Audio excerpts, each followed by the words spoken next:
in retrograde on a protest sign. It's a bad wig. You didn't need that money anyway. $20 in the ATM, there's a $3 fee. You sound good when you're screaming. You don't need to dress up. It's laundry day anyway, and you can wear what you're wearing. You can't cover late capitalism over with makeup anymore. Plus you're richer than God and more handsome. Too good to work in a business. Too good to work for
of wasted time.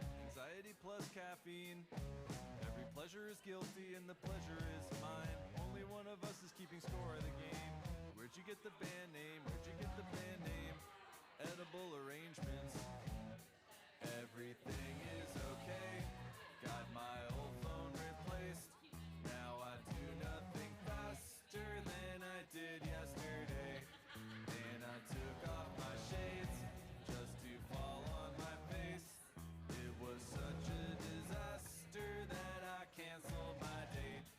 Like I did before, life is long like a CVS receipt. Not much to do unless you eat your cake and dance like wedding guests. Life is long, there's no laundry left to clean. Not much to say unless you have a slow joke you wanted to tell, I guess. Let's do the in limbo, the emergency alert for celebrity net worth. Oh man and Homan. A man, a plan, a plain bagel and an omelet. One more song, one more song. Yeah, we're getting famous, but they still spell our name wrong. Some personal news. Everything is okay. Got my old phone replaced. Now I do nothing faster than I did yesterday. And I took off my shades just to fall on my face. It was such a disaster that I canceled my date. Like I did before, life is long like a CVS receipt. Not much to do unless you eat your cake and dance like wedding guests. Life is long, there's no laundry left to clean. Not much to say unless you have a slow joke you wanted to tell, I guess. Life is long like a CVS receipt. Not much to do unless you eat your cake and dance like wedding guests. Life is long, there's no laundry left to clean. Not much to say unless you have a slow joke you wanted to tell, I guess.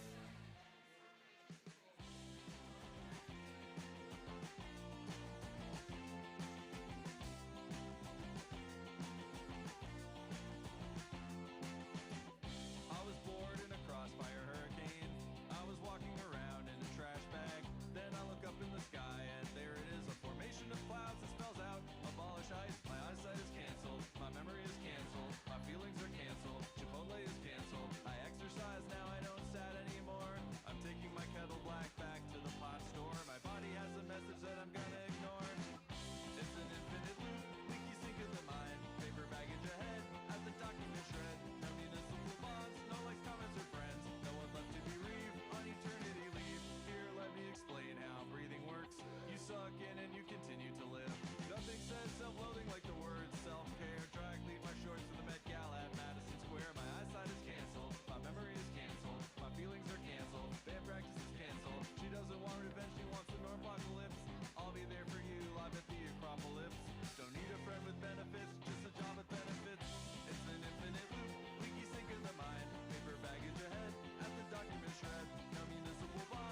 People of Norwich Arts Centre, please welcome to the stage your host, Tom Clutterbuck!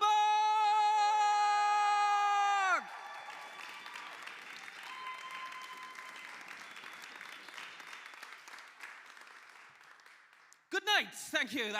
It's never going to beat that. That was fabulous. How are you all doing? You well? Yeah. Excellent, excellent. How are you doing? People at home watching the stream, are you well? Ha, you don't exist. You're all outside in the sun, you pricks.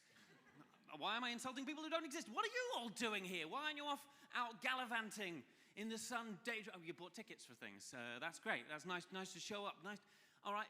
Fuck you, Daniel, party of two. Know where we stand. Sir, can we have the lesson outside? Can we have the lesson outside? It's really sunny. Can we have the lesson outside? No, we need to use the apparatus. Yeah, cool. Has everyone been day drinking? Is that what we've been doing with our...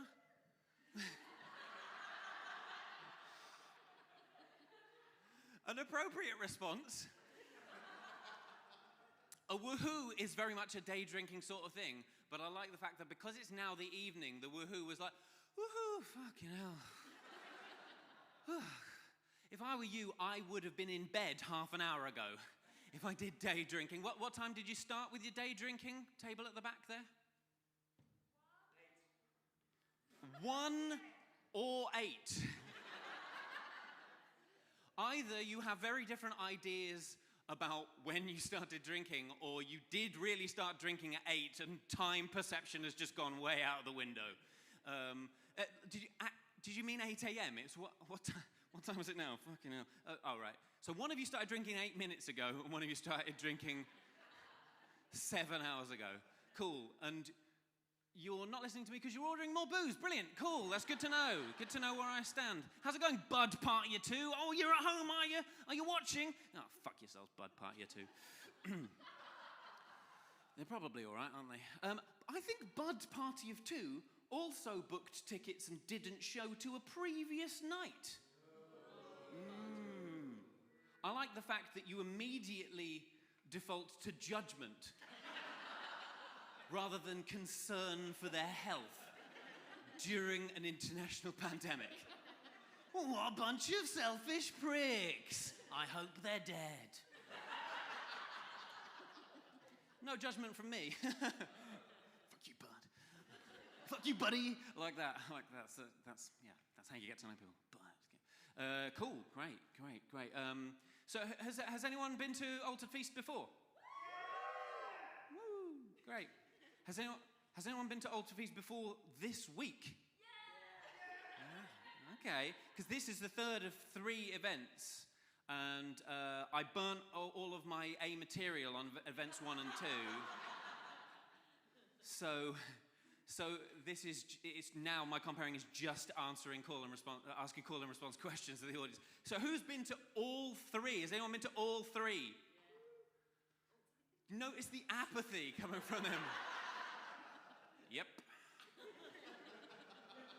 Committed to the tickets 2 months ago.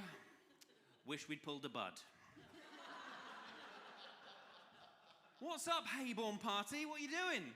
You stalking me? Thanks for the affirmation. Because Hayborn Party have been with me for 3 days now, so they know how fragile my ego is. Thanks, Hayborn Party. But seriously, I'm a little bit worried about you. 3 days in a row, I haven't seen people that often who I've been sleeping with. What's going on? You want a piece of the Clutterbuck, do you? It's your own loss. I'm very out of shape. It's been... All right, fucking wreck the joint. It's that Bud hiding at the back. I don't know, it's going to glass me. Great. No, or is that the day drinkers? Did one of you pass out? I can't see everyone there. However, because my front row keep not appearing, I did print out the seating plan. So, so who have we got? Bud? No. Naylor? Present. Walker? Present. Right, okay, so Naven. Yeah, day drinkers. Now we got a name. We know who we are. I've got my eye on you, Naven. You're on thin ice. You should be a bit more like Hayborn, Party of 4. Top-notch attendance. Relatively low for enthusiasm of call and response.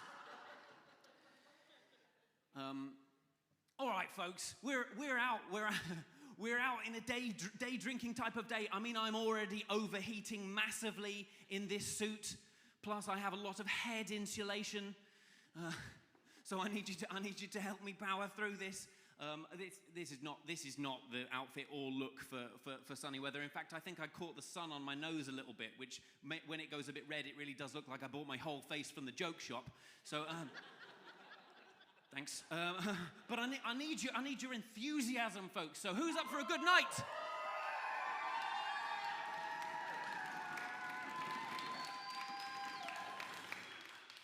Most of you, but not all of you. There's definitely the contingent. I've studied the seating plan. I know that wasn't the sound of everybody here. And don't worry, this isn't panto. I'm not just going to make you do it again. I'm trying to figure out who we've missed. Okay, give me a cheer if you're not up for a good night. Okay, fair enough. It's not a binary. It's not going to be that simple. That would be a weird thing to cheer as well. Turn your phones off, Hayborn Party. You are going down in my estimation. Demarked. Why am I a teacher? What's happened? Fucking hell. Night 3, Jesus Christ. Okay, who have we... Right, so not all of you cheered about you're up for having a good night, but none of you cheered if you're not up for having a good night, so who have we missed? All right. Give me a cheer if you're not sure if you're up for having a good night or not. You hadn't really thought about it in that way. You're trying to live in a bit more in the moment these days and not psychoanalyze your own reactions to things in real time. And you hadn't expected this level of introspection to be foisted on you by a weird comedian's opening gambit. Of course, it was the day drinkers who were the neurotic overthinkers. It was always going to be the way, was it not? Cool, well, that's good. I don't like to leave anyone out. Sweet. Well, you are all very nice, and I don't want to stand here for too long and squander your goodwill. So is everybody up for your first act of the evening? Yeah, I think you are. It's not just going to be call and response rhetorical questions the entire time. There is some comedy, but I'm going to leave it to the pros. So please, folks, I need your love and support. Hang on. Who's going to start it? Right. I'll pick you out on the register. Keep the momentum going, Clutterbuck. Great work. Webb. Have we got a Webb present? Webb. What's up, Webb? All right, I need you folks to start the applause and the cheering as if you're the only audience members, and then it's going to emanate out from the Webb. So get it going, Webb. That's the best I can do. Start with the applause and the cheering, Webb. And then out from the Webbs to the Nailers and the Hayborns and everybody else. And everybody over here. All right. For your first act of the evening, it's Alisdair Beckett-King.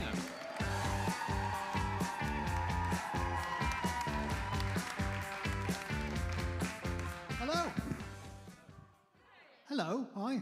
My name is Alisdair, and I know what I look like. I know that I look very British because I can travel anywhere within the British Isles, and within 5 minutes of arriving in that location, someone will ask me for directions. Essentially, wherever I am, I look like my family has been there since 1508. Let's get this out of the way. I don't like to swim in the sea.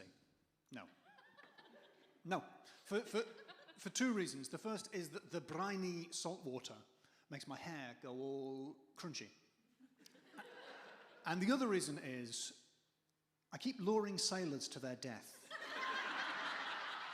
Is this happening to anyone else? Is it just me? Now things are loosening up a bit, we can go to the beach. I can't do that anymore. I can't just, sit on a rock singing plaintively with the wind blowing in my hair, shirt slightly open, without causing a major international shipping incident. It's crazy. The real reason I don't swim in the sea is I come from the northeast of England, where the beaches are black with coal dust and the people are white with grievances. And I made the mistake of saying that from the internet, and someone from Durham emailed me to say, no, that's not accurate. We've cleaned the beaches. So they have cleaned the beaches, to be fair, since I left. But the sea is looked on with suspicion in the northeast of England. Like, I was watching a really famous film for the first time, Jaws. If you haven't seen it, you should have. I only watched it for the first time this year. And the plot of Jaws, if you don't know, is there's a massive shark. So that's the plot. And it's very difficult to understand what happens in the film if you're from the northeast of England, because basically people keep getting eaten by the shark. But like, this is the film Jaws if it was set in the northeast of England. Alisdair, don't go in the sea. All right. No, you don't understand, there's a massive shark. No, you don't understand. I'm not going to go in the sea. It's not going to happen. This is the northeast of England. After a sort of 30 minutes, Jaws in the northeast would just be the shark going, come in the sea, please. Will someone come in the sea? Geordie's on the beach going, why no? See that, son? Shark chatting us up. Do you see that? It's not going to happen. It's not going to happen. I don't know if it's a northern thing or I'm not great at expressing emotions, and it could be I've got Scottish blood. It could be the northern thing. I've looked at myself in the mirror. I think the reason I'm bad at expressing emotions is I don't have eyebrows, and it's hard to. Sorry, I can see that table quite clearly going. Yeah, that's what's wrong with his face. Yeah. Did you see that? No. I didn't notice it when he came on, and now I can't look away. It's like an eclipse. Where are they? What I'm expecting to see, I don't see. What's happened? I understand. It's a confusing and alarming face I've got here. The top half is a problem. The bottom half isn't great. Like you've got lovely smiles. I can see them shining out of the darkness, and I can't reciprocate because my mouth is too little. So, I was born this way. If I want to smile, I have to deliberately raise my upper lip like a rusty medieval portcullis. Like, here is my nicest smile.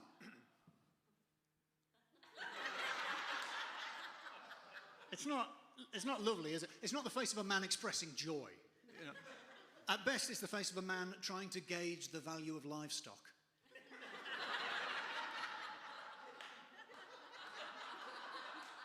This is a fine beast and no mistake.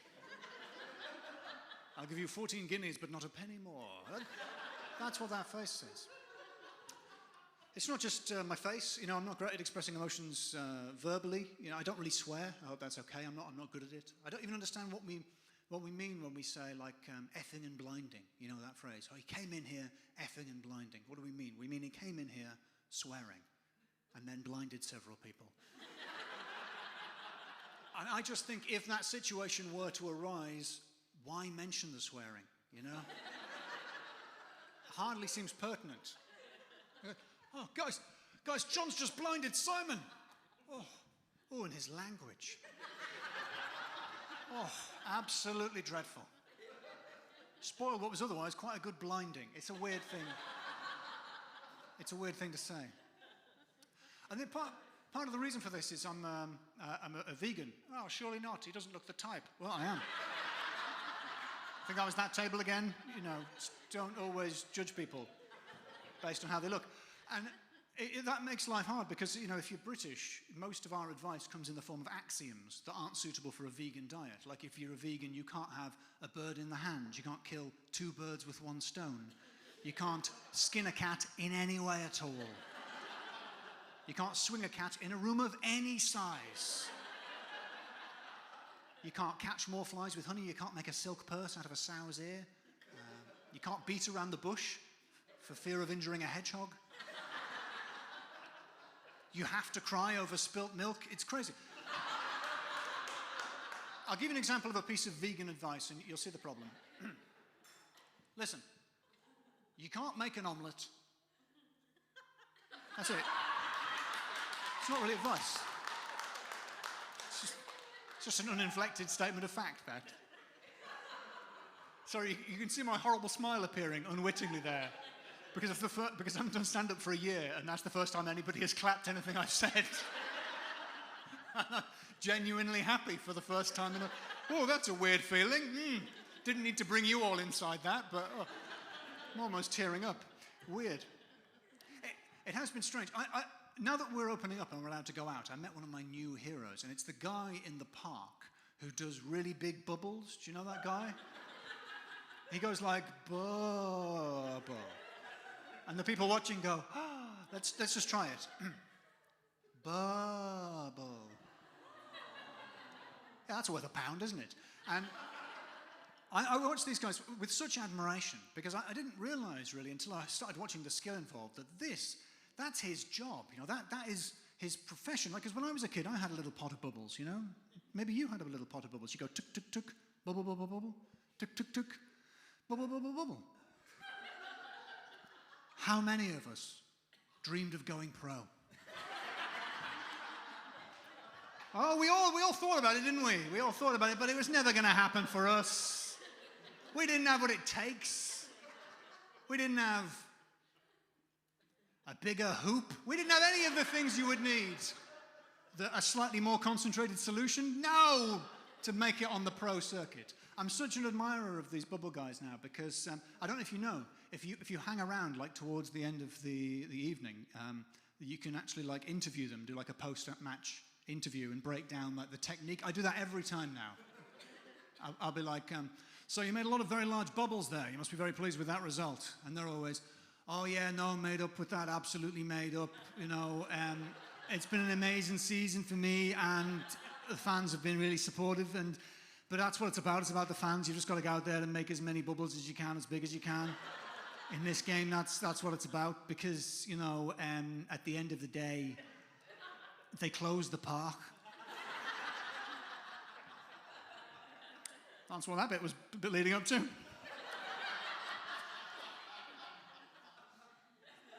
More of an accent than a joke. Still, I've started drinking coffee during lockdown. I never drank coffee before lockdown, and I've got into coffee because I thought a pandemic was the perfect time to really get into anxiety and not sleeping. And I got a little bit carried away, and I started looking at really fancy coffee machines. And I was looking at an advert for one, and it was made by a German company. And the slogan for the company was, German excellence for over 90 years. And I think, I'm not a historian, but I think the period of 90 years covers an era in Germany's history in which the concept of German excellence was an issue. And I'm not a historian, so I'd speak from a position of no authority here, but it would have raised an eyebrow if I had been so equipped, is what I'm saying. But in a way, I'm glad I have that information, you know, because I could have bought that coffee machine. You know, I could have been drinking that coffee and thinking, this is good. This is very good coffee. But is it good enough for Herr Hitler? And I would never have known. I say lean into it, call it the S-espresso. I don't know. Oh, now I'm the bad guy. Come on. Have a sense of perspective. Come on. In truth, all I've done during lockdown is watch reruns of murder mysteries on the internet. I don't know if any of you have joined me in this. I love a murder mystery, because in a murder mystery you meet about 8 really posh people, and you know within minutes one of them is going to be murdered. And in real life, you rarely get such good odds. My favourite is Hercule Poirot, the great Belgian detective, who's a genius. And his genius is summed up in that scene that appears in all the best mysteries, the denouement, where the detective takes centre stage and says something like, I suppose you're wondering why I have gathered you all here. I suppose you're wondering why I've gathered you all here. Now, I don't know if you've ever tried to gather people together without telling them the reason, but it's not easy. You know, in fact, it's never been harder to do that. But I understand why Poirot says that, because if he doesn't say, I suppose you are wondering why I have gathered you all here, if he doesn't say that, there's always like a guy at the back of the room with sort of Nazi hair and a cocktail who says, Poirot, are you going to tell us what this is all about? Which is a weird question, because it's going to be about the murder, isn't it? Like the murder that just happened in the house where you all live? That's still relevant. Sure. Like, it would be weird if it weren't about the murder. Poirot, come on, man, are you going to tell us what this is all about? One of the people in this room has taken my phone charger.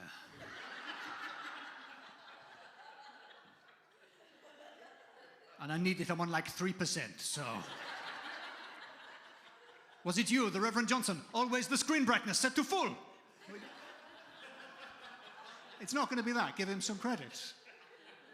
The problem is, I love a murder mystery, but I live in a studio flat in Croydon, and you can't have a murder mystery in a studio flat in Croydon. You can have a murder, yes.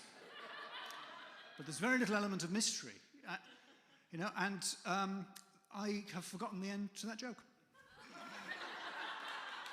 Could have tried to bluff my way out of it, but I respect you too much. No, it's not written on here, no. Well, I've got 7 minutes left. Does anybody have anything funny happen to them? All right, no, I'll say some other things. Am I the only red-headed person in the room? Are there any? Oh, I can see a hand right at the back. I can't see the person. Are you like me? Are you red hair and blue eyes? No. Ooh, what are you? What eye colour? Bad luck. I'm sorry. The reason I say that is red hair and blue eyes. It's the rarest combination of genetic characteristics in humans on the planet. Suitably impressed, thank you. So I don't know if you appreciate how rare it is. It's like, I'm sorry? We've got a red hair and blue eyes. We've got two of us. Have you dyed your hair to a different colour? I really can't see. That is, how could you do this to our people? Don't be ashamed of who you are. Horrible that you've been outed in such a public way. Please, let this person live their life. This never happened. Can I ask the redheads and pseudo-redheads at the back, do you enjoy a ginger biscuit? It's not a euphemism, it's a genuine question. I can tell from the pause, I can't see your face. It's a sort of, like a small, hard cake. What is a biscuit? I don't know how to explain one. Like an English cookie flavoured with the root ginger. It's complete. The reason I ask is I really, really like ginger biscuits. I love a ginger biscuit, whether nut or snap. I can't get enough of them. But if you try to buy 3 packets of ginger nuts as part of a 3-for-2 offer in a Glasgow supermarket after midnight, and you look like I do, you will struggle to maintain your dignity. That's all I'm saying. Because I've done that, you know, I went into a supermarket, I saw 3 packets of ginger nuts. I love ginger nuts, I love a bargain. I put them on the counter, and the guy behind the counter was just having a whale of a time. I said, I'm sorry, what? Those and you? Eh? So what's going on here? I genuinely don't understand. You lot having a meeting? No. No, it's not. It's not acceptable to. I was so. Do you remember how cross I was when I got to the meeting? I was like, oh. I was livid. But these kind of encounters, they're coming to an end because red hair apparently is going extinct. Have you heard this? Yeah, I read it in the newspaper. Apparently it's because of climate change, which is amazing. You know, I thought it was because nobody was having sex with us, but apparently it's climate change, and it blew my mind. I thought, well, where does that leave red-headed people? What are we? And I realised what we are is the last great mythical beast of the British Isles. You know, griffins, unicorns, the gingers. That's the way things are going. And I envy you. Look at you, the non-gingers. You're going to be able to say one day to your great-great-grandchildren, you know, I saw one once. A live ginger. That's going to blow their minds. Oh, what was it like? Are the stories true? You'll say, oh, it was indescribably beautiful. I saw it there with the rays of light glinting in its copper mane as it gamboled about unsteadily on a pair of milk bottle legs. Pausing just for a moment to ritualistically apply high-factor sun cream. And then children had looked up at me, and our eyes met, and we shared a magical moment. And then it ran off into the shade. And I shouted, ginger pubes! You have ginger pubes! To make sure that he knew. We know. We do know. the last thing I'll say to you before I leave, I'd like to leave you with some advice, because things are getting more flexible. We can travel.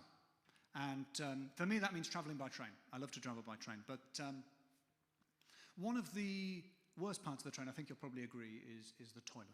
Now, there are two parts. There are two types of train you'll find on a toilet. There's the old-fashioned clunky door toilets, and then there's the futuristic swish, sliding mechanical revolving toilets. Both of them uniquely evil in their own fashion. The old flunky clunkers, you're not allowed to flush those in a station, are you? When the train has stopped, you're not allowed to flush them. Why is that? Why is that, people of Norwich? I'll tell you why. As I think we all know deep down, the reason you're not allowed to flush those toilets in the station is the way they work is you have a poo, and then the train has a poo. That's the system that we've been happy with for about 100 years. You poo, train poo. Just shooting poo out of the bottom of the train at 80 miles an hour. Like, we don't live here. Sorry, Stevenage. Bad luck. Now that, I think, is objectively awful. And it's right that we tried to improve on them, but we've made a mistake. The futuristic ones seem like an improvement, and they're not. There's a design flaw which you may be aware of. If you were to step into one of these contraptions and be confused by the simple Rubik's Cube locking system mounted on the wall, what could happen, and I pray it never does, is you could be sitting down, engaged in the procedure, and a stranger could come along, quite innocently, and press the button from the outside. And then the door, with an almost sarcastic slowness, will slide open. And you will be revealed just sitting there, like a Bond villain in his lair. Shh. Ah, Bond. I actually wasn't expecting you right now. Could you give me 3 minutes, Bond? It's kind of a thing. And it's an embarrassing situation to be in, and I pray that never happens to any of you. But if it does, there is one way to deal with it that I know of. So I thought I'll share that with you now. So put yourself in that situation. You're there. You're sitting down. You're engaged in the procedure. A stranger comes along, and they press the button from the outside, and the door, she slideth open. And a carriage full of people stare at you. What do you do? I'll tell you what you do. You stare back at them. You look every single one of them dead in the eyes.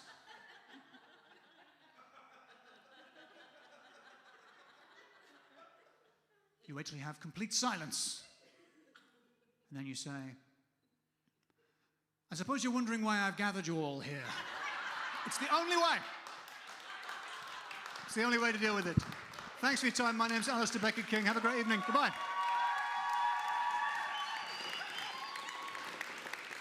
Alisdair Beckett-King, everybody!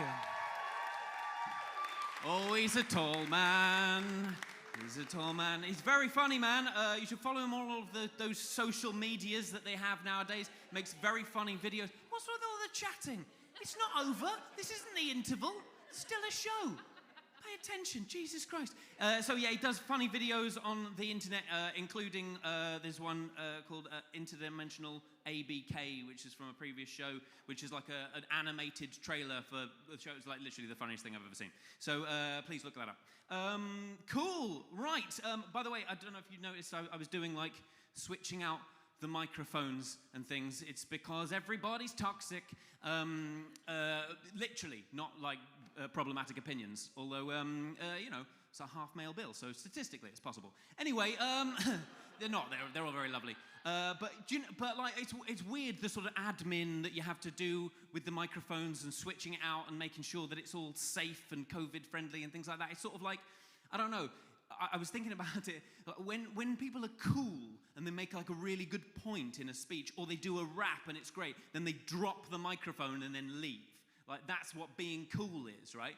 Like, destruction of a microphone recklessly at the end of a performance. Well, then, by that rationale, the sort of careful administration of a microphone before a performance is the literal opposite of cool.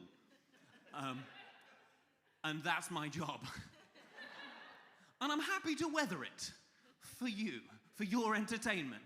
I'm happy to be the diametric opposite of cool. Because, you know what, I think I do see myself in that way to a certain extent. You know, when like this look, the sort of glasses and beard and stuff became trendy for a little bit, and people were like, oh, hipsters with the glasses and beard. Now it's just every man who isn't 20. Like, but at one point it was hipster, but I was like, I'm not a hipster. I looked like this before it was cool. But I look like this out of necessity, right? I have bad eyesight and a shit chin. These are the two most readily available remedies for those ailments. It's how you do that. But I do sometimes resent the lack of cool. I met up with a friend recently who's a lot cooler than me, and we were wearing basically the same shirt, just like a black denim shirt, and I was like, hey, we're just the same, look, same thing. And she was like, I don't think we are. I was like, it's like black denim shirt. Look, you're in a black denim shirt, I'm in a black denim shirt. And she was like, really? Isn't yours corduroy? I was like, it was demonstrably a black denim shirt, but it's just something about me makes things look like they should be corduroy. Like I have the aura of a 70s substitute geography teacher. But I'm happy to weather it for your entertainment. Are you ready for your second act of this half? Well, that's good, because you're gonna get it. But not before I do a little bit of admin of people who are here. Close at the back. Close was supposed to be at the back, and you've gotten closer. You bring me closer to God. Living up to your name, Closer. I'm not going to finish that song. Everyone knows what comes next. It's one just for the metalheads at the back, apparently. What's up, metalheads? All right, Close.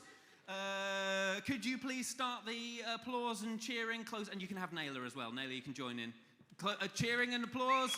Start it now, and then back through those ones, and the Hayborns, and you folks, and all the metalheads and the drinkers. Keep it going for Alexandra Haddow! Oh, Norwich, hello! How are we doing? Are we having a lovely time? I'm so happy to be here. I'm so glad they got my rider. I said I will not perform unless there's a giant pie with eyes behind me on the stage. They said, yep, absolutely no problem. I said, also, if they could be a lot of microphone admin before I come on. They said, yep, absolutely fine. And I said, if the MC could tell everyone to stop chatting in the manner of a school teacher, that'd also be great. They said, they're niche requests, but we'll go with it. So it's nice to be here. It's the first time I've been out of London in 18 months. I know, I feel like I'm on my holidays. I brought my passport and everything. I'm going to drink a jug of sangria and pull a waiter later, just to get that real holiday feel. Yeah, yes, madam. Whoever shouted that. My name is Alex. I'm half Scottish, half English, so that makes me mixed race. I'm actually part of the diversity inclusion for this lineup, this gig. Yeah, my dad is Scottish. My mum is English. It's quite difficult growing up with a Scottish dad when you're English, because he knows he should love you, but instinctively he wants to fight you. Do you know what I mean? It's kind of tense. He's thrilled that he can't see me for the last year and a half legally. That's nice. I love that. Not a laugh, just a, oh God. Are you okay? Yeah. So, and he's never let the grudge die between our two nations. You know, even when I was growing up, you know, he was the strictest dad. I had a curfew. None of my other friends had a curfew. I had to be in at 1 a.m. when I was 15 and clubbing, which I now realise was extremely reasonable. But you know, my friends' parents didn't care about them, so I was like, oh. And yeah, he would be like, no, you're coming in at 1 o'clock, I'm picking you up from the club, that is it, that is the rules. And I'd be like, Dad, come on, all my friends are doing it. And he's like, no, that is the rules. And I was like, Dad, I just want my freedom. And he'd be like, aye, that's all we wanted and all. I was like, Dad, let it go. I am half Scottish, half English, because I'm from a town called Corby in the Midlands. Does anyone know it? Yeah. Yes? How do you know it, sir? I've spent quite a bit of time in Corby. Have you? It's got a Celtic football. Yeah. It's got a Celtic supporters club, a Rangers supporters club, all the churches of St Andrews. It's the biggest export of iron brew outside Scotland. We're taught to support Scotland instead of England at all the sports. Why were you spending a lot of time there?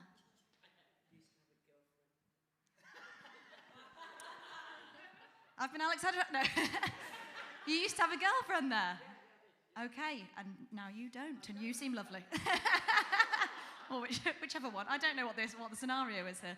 That's actually the nicest reason I've ever had. Somebody said, oh, I once got mugged there.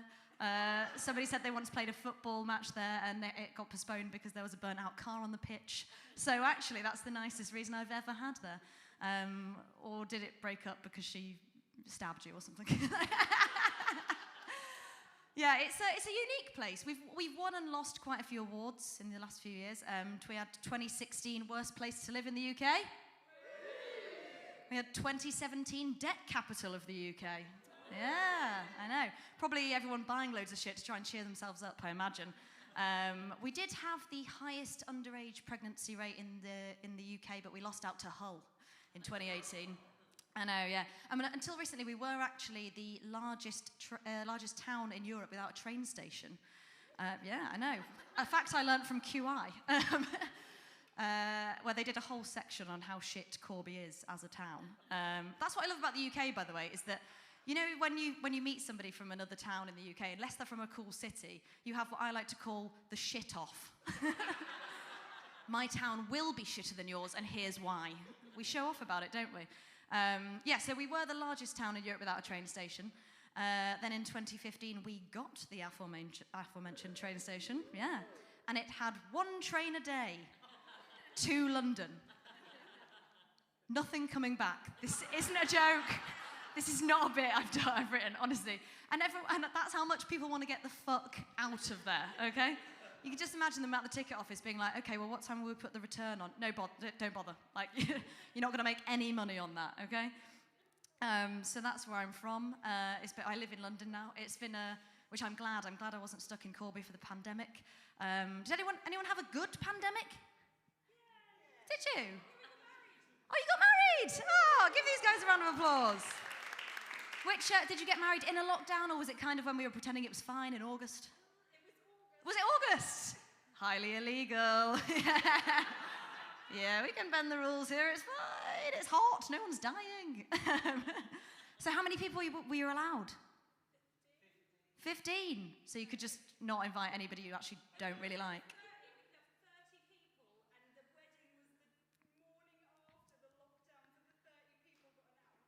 Oh,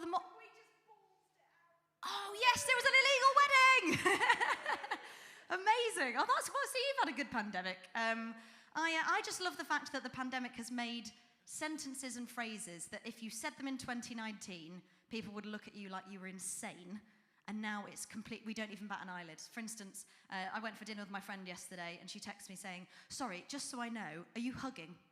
I was like, imagine if someone had texted you that before dinner in 2019, you'd have been like, am I hugging? Do I smell? Is that a thing now? Like, is hugging slang for being on my period or drinking or something? Like, what is that? And, you know, for instance, if I said this, especially dating and socializing and health, but dating especially, I think a lot of phrases, make complete sense now. For instance, if I said to you on a date in 2019, you'll have to finger me in the park because my housemate's being quite strict. They'd be like, sorry, what? 2021, they're like, oh, absolutely, no problem, mine's the same. Well, it's crazy out there. Did anyone go on any dates in lockdowns? Apart from the married people, they're in wedded bliss. You did? Did you? Where did you go on your date? Walking in the park? Yeah, around the lake. Yeah, I feel sorry for parks. They used to be the place where it was maybe children's picnics, lovely, maybe proposals, engagements, summer parties. Now it's sort of like the last 18 months for them have been like seeing the last days of Rome. Jesus Christ. Just an orgy, disgusting. We should close them for 6 months so they can recover and go through counselling, okay? But yeah, I didn't do it. Did it go well? Was it in a lockdown? I've had lots of them. Lots of them. None of them worked. I respect that. Did anyone get together with anyone in a lockdown? Yeah? Which lockdown was it? Sorry?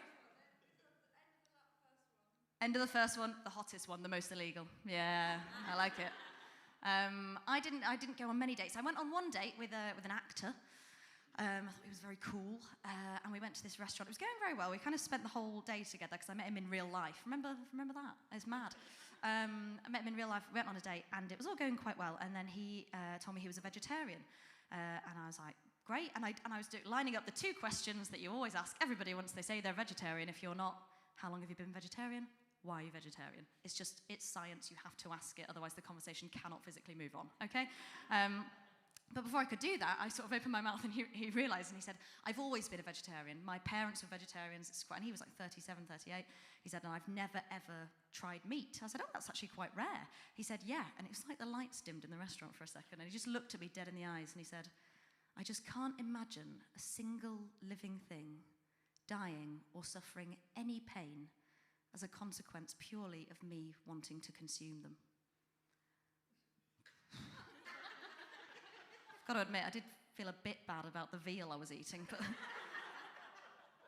I said, oh, right, okay, well, that's very noble of you. About 7 minutes later, he looked at me and he said, do you want to get some cocaine? Should we get some cocaine in? I was like, oh, yes, famously, the cocaine industry is a not-for-profit. Local drug dealers plant a tree for every line they sell.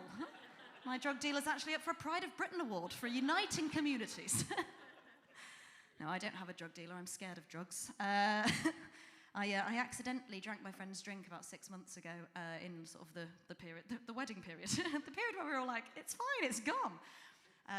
And I drank his drink. He said, there's some MDMA in that. And I panicked so much that the next day I called my sister, who's a paramedic, and I said, Charlotte, I don't think I've got enough blood in my hands. She was like, I don't think you understand how drugs work. So I'm the uncool sister. I did one lockdown cliche. My friend did start dating. My best friend started dating someone. I didn't. She started dating someone. I think he might actually be the one. Yeah, capital T, capital O. Thank you for the panto noises. Honestly, they really do. After being a year and a half of inside and doing weird Zoom gigs where I can see people laughing and not hear them, the panto noises are genuinely welcome. So she started dating someone. They've only had one small hiccup so far, but it has been during which I think is awkward as a new couple, you know, because you like to think you invented sex when you're in a new couple. You're like, no one does it like this. They do. She was trying to sort of talk dirty to him a bit, and she looked at him and she went, oh yeah, call me a slut. And he panicked and went, you're a slag and nobody likes you. It's not a bit, genuinely happened. Just like telling it on stage. And she made him, bless him, she made him tell us this in front of like 5 of us, in November. No, I did a bit of another lockdown cliche, actually. I got back with my ex-boyfriend. No. Multiple times. But you know what they say, fool me once, shame on you. Fool me twice, shame on me. Fool me 3 times. Shame on Instagram, okay? You're on there, you're looking at him, you're like, oh, he did all the things I always asked him to do. He's got a job and everything, right? Fool me 4 times. Shame the park had to see that. I'm so sorry.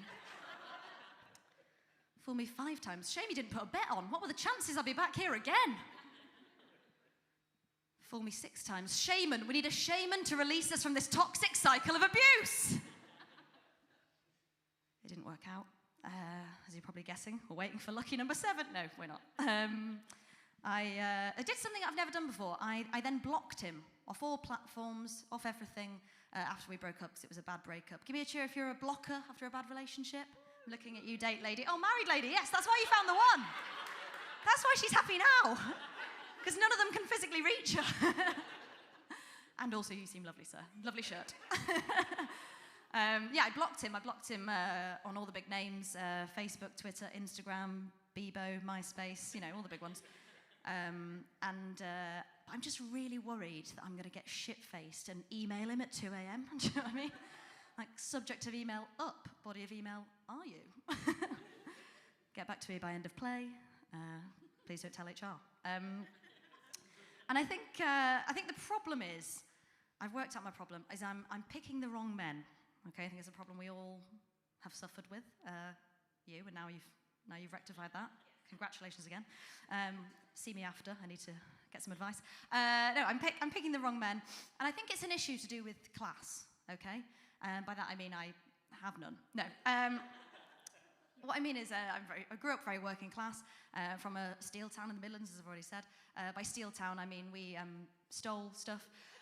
And I was the first person in my family to go to university and all this, and sort of, brave new world, new horizons and everything. And now I live ostensibly like quite a middle-class life. Like I live in East London, I work in the arts, I've got a nose ring and pink hair. I'm a twat, is what I'm trying to say. My brain has kind of changed over the years. My brain has sort of become sort of middle class or aspirational working class or whatever you want to call it. Like my brain wants new experiences and to learn new things and to expand my mind and to be challenged about all my views. My brain is sort of wants to fuck like a straight Stephen Fry, okay? So I've got like a middle class brain but a working class vagina. Okay, she's still deeply working class. So like the brain wants Stephen Fry but my vagina wants to fuck a roofer called Gary, who thinks that Black Lives Matter are an indie band from 2009, okay? They're not marrying up. And she controls, the dates. So what I'm trying to say is essentially I'm quite liberal and I'm lefty, but I work in the arts, so I'm quite poor, but I like a bit of rough. I'm woke, broke, and I want to be choked, okay? That's it's a niche. It's a niche in the Venn diagram. It's not being met at the moment. I love shouting that. I love writing on my hand, woke, broke, choke. So it didn't work out with my, I don't know if should do this joke. No, fuck it, I'm doing it. I did get back with my ex and it didn't work out. And I'm sad to say, I'm sorry to do a slightly crude bit here, guys, but I'm in a church, sorry. But a few weeks after we split up again, I had something. Down there, yeah.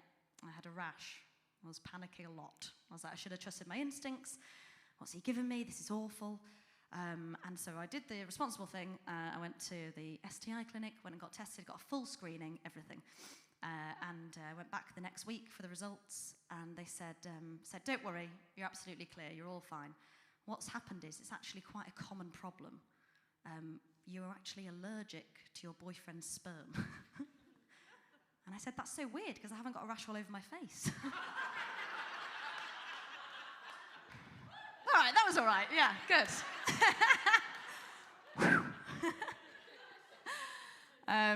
So I'm back out there now, back on the market, which is difficult, because just even without a pandemic, I think we find it hard to pull as Brits, don't we?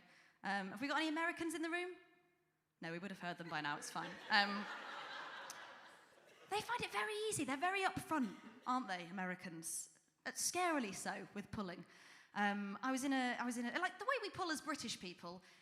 We have sort of 18 to 19 drinks, don't we? And then sort of at the end of the night, there's two couples here, and they both just sort of went, yep, yep, guys, yep. The married couple are like, yep. So yeah, we have sort of a lot of drinks, and then at the end of the night, we sort of fall on the person that we fancy, don't we? And if they pull us, bonus, okay? And if they say, what are you doing? We can say, well, I was just falling. Always have a backup plan. That's how we work as Brits. We can't just say, I like you. That's not in our vocabulary. But Americans are very, very different. I was in a bar in Highgate, very, very posh area of London, just before the pandemic, and this American guy came up to me, and he went, hey, you're really cute. Can I have your number? And I was like, fuck off, you're pervert. Like, it's not how we do things around here. Like, you haven't even bought me 10 drinks yet. I can still see. I had him barred, okay? But I tried to pull a guy just before the pandemic that I worked with, and I think this is the ultimate sort of British trajectory of pulling. It was a work night out. It was a Tuesday. Someone said, should we go for a couple of pints? Everyone was like, yeah, cool. And I thought, hello, this might be the opportunity. So there's a few of us out, start drinking, and we think, this has got the classic Tuesday work pints that could, you could end up on a boat or you could be home by 8. There's no in between, all right? So it was going quite well and stuff like that. But you don't want the night out to sort of fizzle out, do you? Because then you haven't got the opportunity to have the 18 or 19 drinks.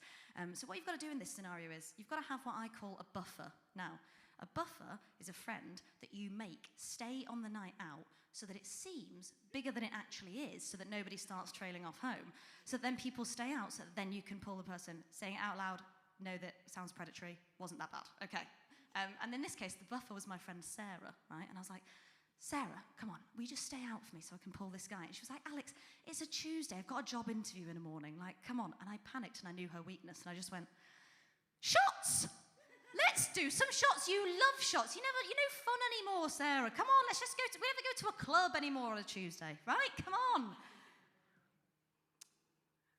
And then it all turns on a knife edge, doesn't it, about 2 hours later, when you think, oh my God, I think I'm actually in with a chance of the person that I fancy. And you turn around, you're like, fuck off, Sarah. Fuck off home, love. Look with your eyes. Stop being such a bloody third wheel. By that time, Sarah believes her own hype. She's had 7 shots. She's like, woo! Let's go to Infernos! Never Infernos. Exactly, sir. Especially on a Tuesday. Jesus, I think that's illegal. Look, long story short, Sarah didn't get the job, all right? I'm a bad friend, whatever. But then it was me and this guy, right? It's the end of the night, and it's 12 o'clock on a Tuesday, and we're in the UK, so I was like, okay, well, let's go to another bar. No bar's open. All right, let's get some drinks from the off-licence. There's nothing open. Do you want to come back to mine and watch a film? 12 Years a Slave. Do you want to come back to mine? I panicked and watched 12 Years a Slave, and he just went, yes, I'd love to come back to yours on a Tuesday at what is now 12:10 and watch a, quite frankly, horrific film about racial oppression and slavery. And I said, well, off we go then, right? So we walked back to mine. And in these sort of occasions where you don't expect to bring anyone back and it's sort of a surprise and you're just expecting a normal Tuesday, you're just praying that you've got some classy booze in, aren't you? Right? You're nodding, date lady, you're nodding at me, yes. But all you've got is the remnants of sort of 8 house parties or dinner parties or gatherings or whatever, and you're like, Chinzano and Lucozade? Do you want a Chinzano and Lucozade? Gin and milk? Do you want a gin and milk? Come on, have a gin and milk. It's probably a delicacy in some rehabs. Come on. So I pour us 2 gin and milks on the rocks. Not ice, actual rocks. I'm very poor. And I take him upstairs, and I'm trying to stream 12 Years a Slave on the laptop. By the way, the only gender stereotype I will adhere to is that only men know how to stream things on a torrent on a laptop, okay? Like, I don't know how this happened. I think on the day that women got taken out of school and taught what periods were, men stayed in the classroom and got taught how to download Game of Thrones on the same day it comes out in America, right? It's science, I don't know. So I'm trying to do that, and I can finally get it on, and I'm sat on the edge of the bed with him at what is now 1:30 in the morning on a Tuesday, and I'm just sat there next to him, and you've still got to wait till the last possible second to lean in for the kiss, haven't you, as a British person? Just on the off chance that they turn around to you and go, what the fuck are you doing? I came back here to watch 12 Years a Slave and have a gin and milk, thank you very much. But he didn't do that, he fingered me for a bit, because my housemate isn't strict. Thank you. Guys, I've been Alexandra Haddow. You've been absolutely wonderful. Thank you for coming out and supporting live comedy. Give up for your MC, Tom Clutterbuck, wherever he is.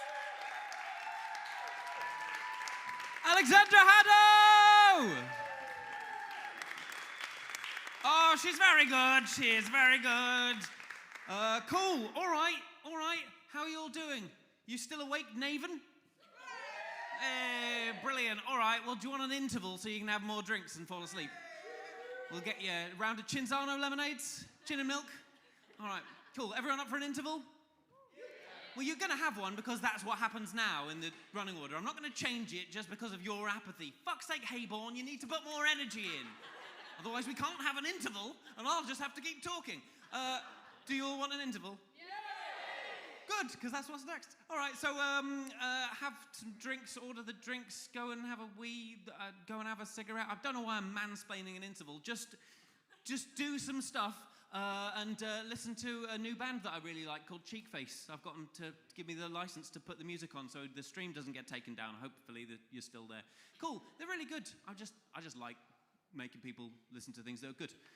Like the comedians, what you've just had. Ooh, I linked it back. I'd made it seem like I'm not a complete prick. Can I have a round of applause for everyone you've seen first half? You've seen Alisdair Beckett-King and Alexandra Haddow. And that was everybody. Now listen to Cheekface and have an interval. All right, see you later. Unfolded pizza in my face itches constantly. One part cryptocurrency and one part ancient history. We only got 2 songs left. Is this a good time? Is this a good time? I never don't panic, so I always don't try. Is this a good time? Is this a good time? I never don't panic, so I always don't try. I found the treasure, but it was broken. Do you work here? Do you think you can help me front row at the show?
easy parts. You only have to do the hard parts.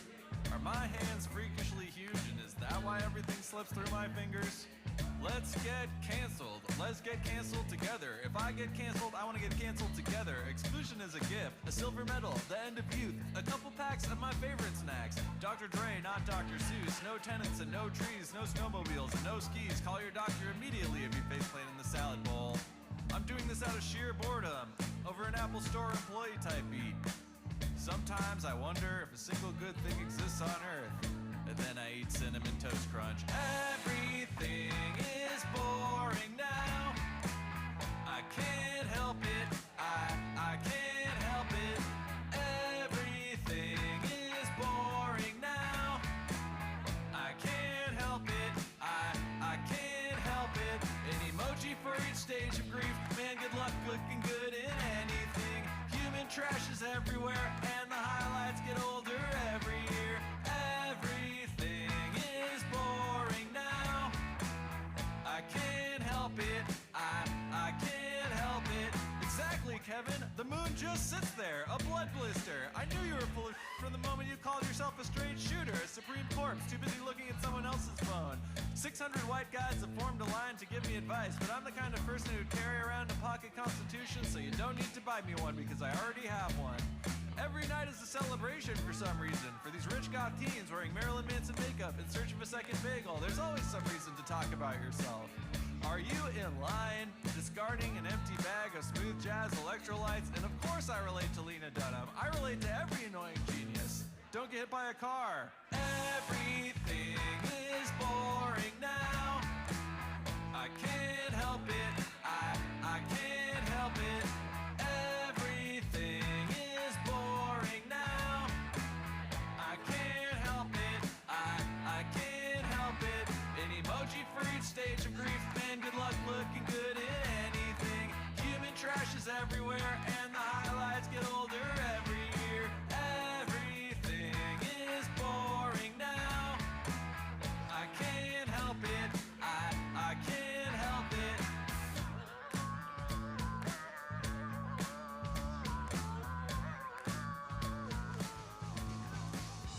Don't ask, or I might tell you. I'm in the land of the big TVs. Like a kid, the day after Christmas. Exchange your refund. Listen to me. The man bun guy won the raffle and walked out with a big TV. I'll be your Starbucks in a rainstorm. Pickles and ketchup in a cardboard sleeve.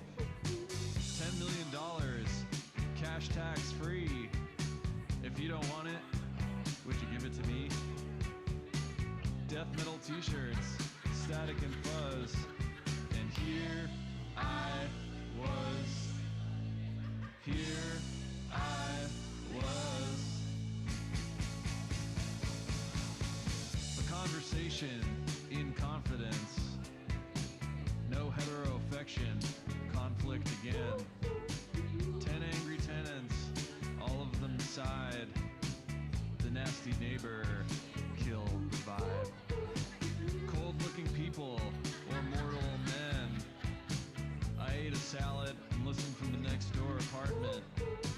Run for the boredom, fill it with bags. Tater tot pizza, niblets and tab. $100 million, cash tax free. If you don't need it, would you please give it to me?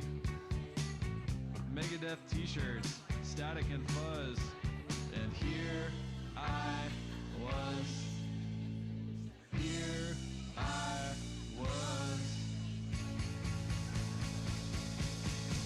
I may never like anything again.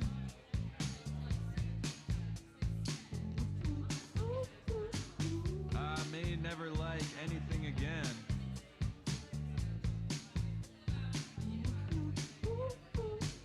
I may never like anything again. I may never like anything again. Big TVs. $10 or $20. Cash tax free.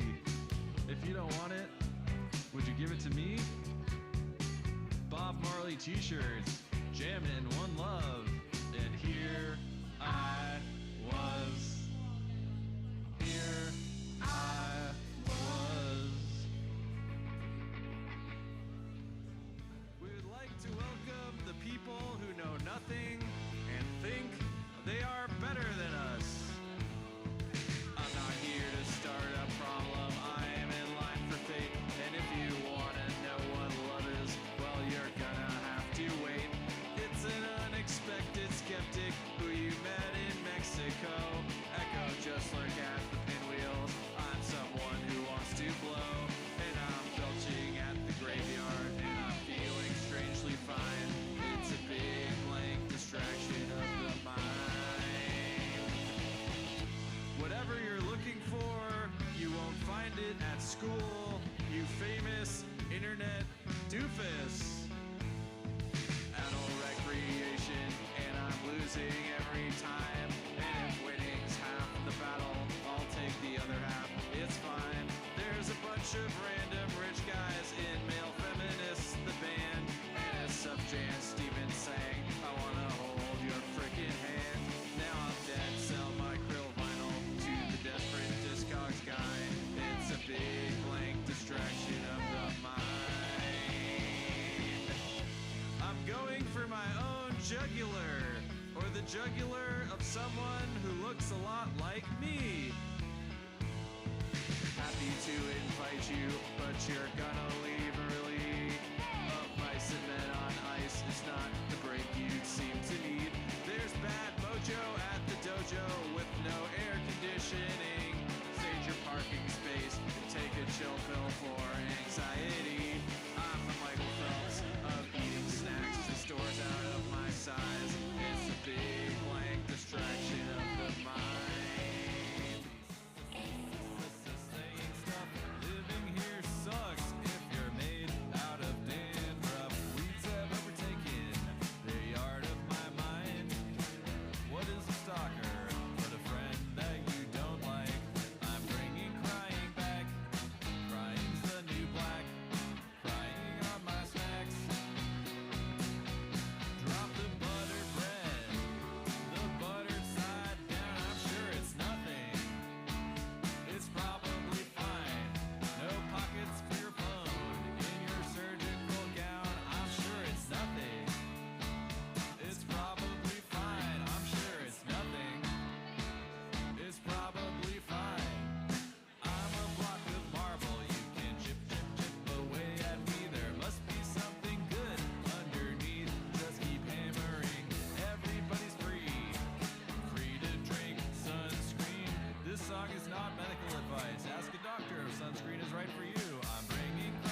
posted. It's too bad about what happened when you flashed in the pan. Due to personal reasons, I said nothing. Therapy. You just laughed and laughed and laughed and laughed and laughed. In the future, everyone will be my friend for 15 minutes and we'll look amazing when we're in portrait mode. We are writers, creatives, we work remotely. I am furiously drooling on the coffee shop patio. Don't wanna hug, don't wanna talk to a dude. Man, I'll be in the corner, bring me water and food. I'm on the outside looking in at you, inside looking out. It's your best life if it's the life that you're living right now. Don't want instructions, but don't know what to do. Man, I'll be in the corner, bring me water and food. Maybe you'll learn to make do with what you're doing without. It's your best life if it's the life that you're living right now. Hey, have a very, very, very interesting day. Great minds think a lot, and so do ours. When it's boring, let's pretend we're not bitter or better than everything. They say smiling's contagious, but you know, so is yawning. In the future, no compliments are begrudgingly given, and we are not pathologically incapable of sincerity. We are writers, creatives, we work remotely. I'm getting a Gucci logo stick and poke, it's cheaper than therapy. Don't wanna hug, don't wanna talk to a dude. Man, I'll be in the corner, bring me water and food. I'm on the outside looking in at you, inside looking out. It's your best life if it's the life that you're living right now. Don't want instructions, but don't know what to do. Man, I'll be in the corner.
Welcome back to the stage for the second half, Tom Clutterbuck!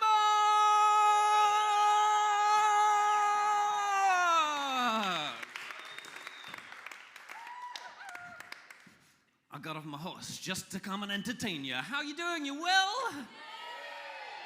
Did you have a good interval? Did you know what you were doing? No, I explained it so thoroughly. Oh, day drinkers, what am I gonna do with you? I don't know what's happened to me. Why have I become like this? Why is this my personality now? Why I oughta, you bud. Don't you not attend my shows, bud? Got my eye on you, bud. Right, cool, brilliant. I don't know why Daniel's getting off. Fuck you too, Daniel. Okay. Daniel, son. Right, great, cool, yeah, brilliant. So I've lived alone for the entirety of this. And,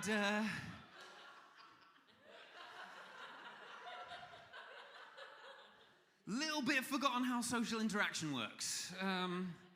I'm a slightly socially anxious person at the best of times. I'm all right in a one-on-one basis because I can just like ask questions and then just look really like intensely in your eyes and just be like, yeah, I know, right? And that's all you have to do to be a really deep person. You just, yeah, I know, right? Yeah. No, totally. That's it. And that's what I know. That's fine in like just one-on-one situations. Well, fucking hell. It's my clicker. By which I mean the bit that I use to trigger the music, not like one of the really horrible ones from The Last of Us that you have to make a shiv. And I played a lot of video games during lockdown. Only the metalheads have played that game. Right, metalheads? Cool. Don't worry, I'll come to you in a bit. So what's I saying? Oh, yeah, awkward. Brilliant. So I'm awkward, and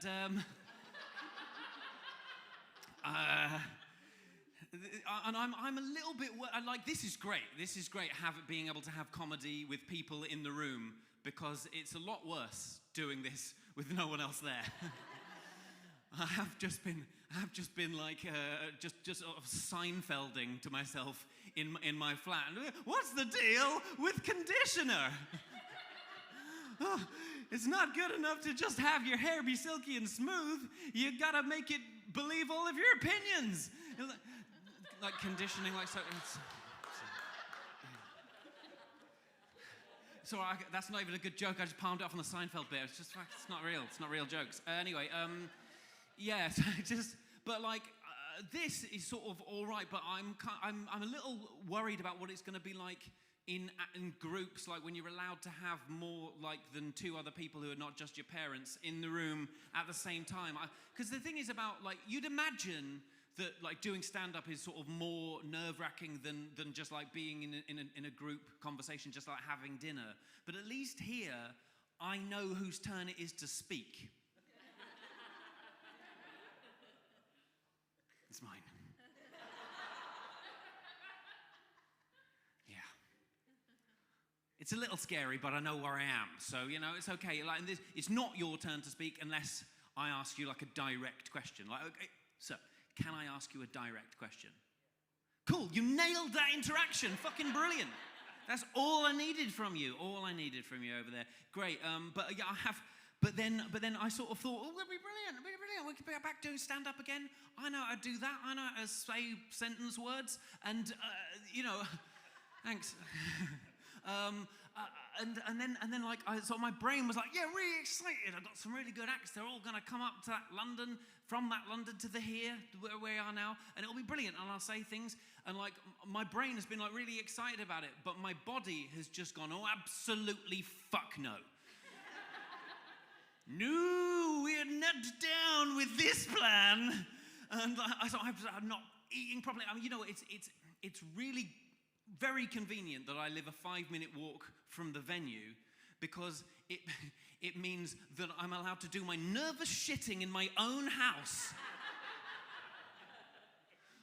Because there is risk if I'm next to someone in the stall that someone else comes in and goes, has this person brought in a Bluetooth speaker and is playing the new Aphex Twin album?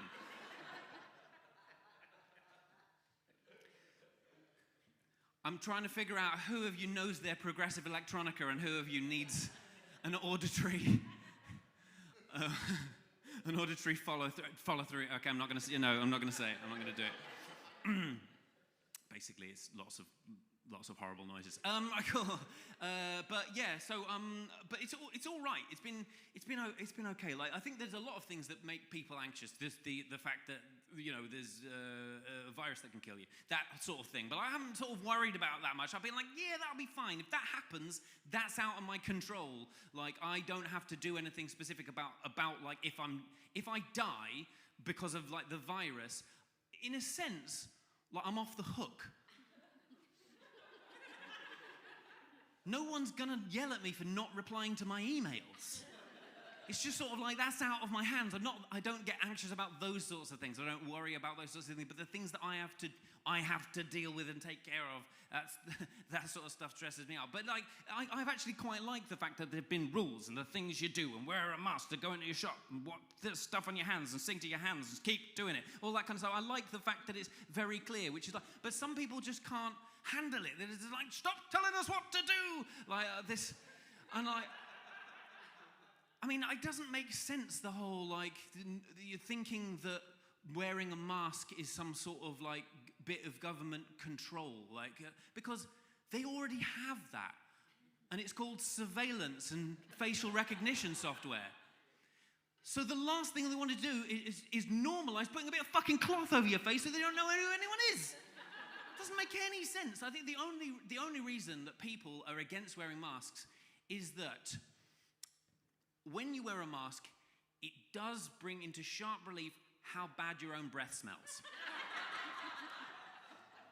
Anyone had any confronting realizations with that? And I think those people are like, don't make us wear masks. You just need better dental hygiene, mate. Stop the conspiracy theories about 5G. Just get some Corsadil. It's not. Have you heard this? There's someone I heard when I was in Norwich that it was like, I think, driving around like with a megaphone, either attached to the vehicle or out of the window. I didn't see them, but I heard them being like, COVID-19 is a lie. Has anyone heard those people? Yeah. Were they just hanging out the window, or is it actually attached, like Alex Jones in Waking Life? Say again? They walk around. I was sure they were in a vehicle, either just running really fast or one of those Beryl scooters. COVID-19 is a lie. And I know that is the voice that a megaphone makes you do. COVID-19 is a lie, but I'm pretty sure that's also their normal voice. Unamplified. I say everything like this, I'm pretty sure.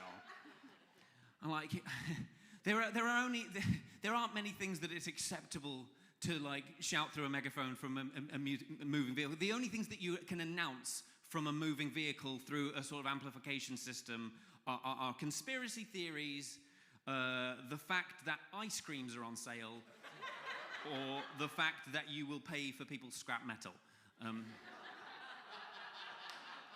Very NR3 specific reference, that one. Scrap metal!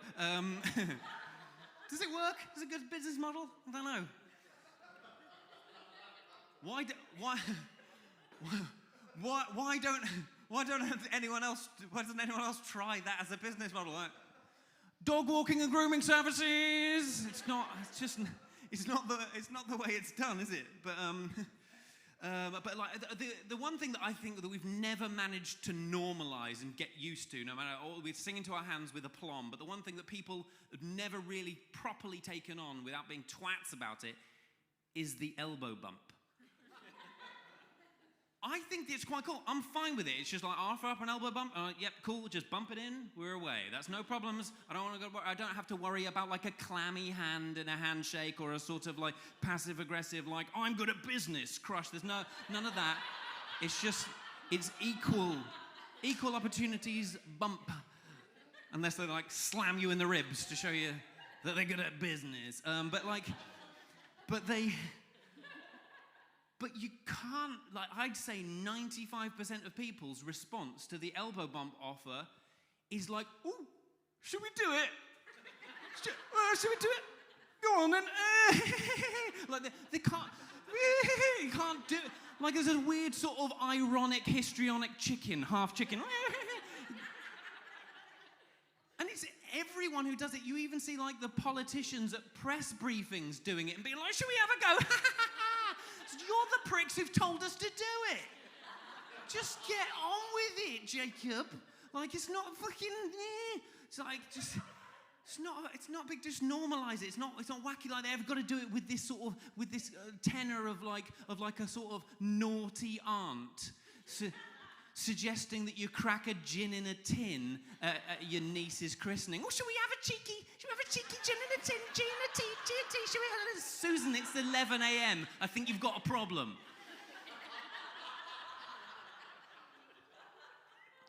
But the thing that I enjoy even more than that, I don't enjoy it.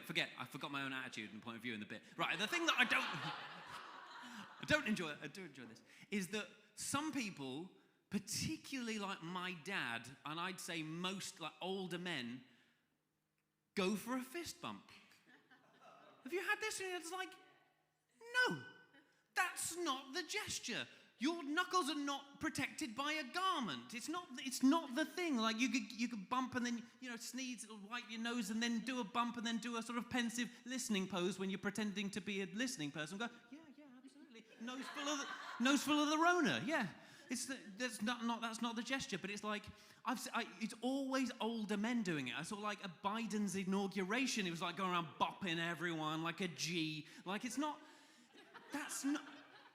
what. But they were never doing that before, so it's like we tried to teach them this one, and then it sort of the last thing in line just sort of came up. It was like a sort of a cool 12-year-old nephew tried to teach them it, or they saw it on a TV program late at night that wasn't aimed at them, and they're like, oh yeah, okay. Tried to learn that years ago, didn't come in, and then we're trying to teach them this thing, and then the last bit of information came out. It's like when you finally put toner in an old printer, and it like farts out something that you tried to print off years ago that you don't need anymore. And you're just like, what's this? This is my e-ticket for Latitude 2016. I don't need that anymore, Dad. Stop trying to fist bump me. You fucking idiot. All right. It's not where I expected the laughter to be. It's just me insulting my own family. But there you go. All right, cool. So I'm going to bring on an act. Yes, excitement from the audience. You know how to do this by now. Hayborn, you bloody should, because you've had enough practice, Hayborn party. You buck your ideas up. Right, okay, who have we got? Right, okay, I haven't picked on... Right, this is an interesting one. Farah plus Vincent plus Keynes. Is that legal? It's like we're trying to merger 3 households. What is this, Game of Thrones? Fucking Tyrells and the Lannisters are over here. All right, you boys, you lovely kids, you lovely inbred Game of Thronesers. You start the applause like there's a fucking dragon coming. That's it. Keep it going. Everybody out. From them onwards. Everybody, you come back, married people. Keep it going. For your first act, it's Eleanor Morton.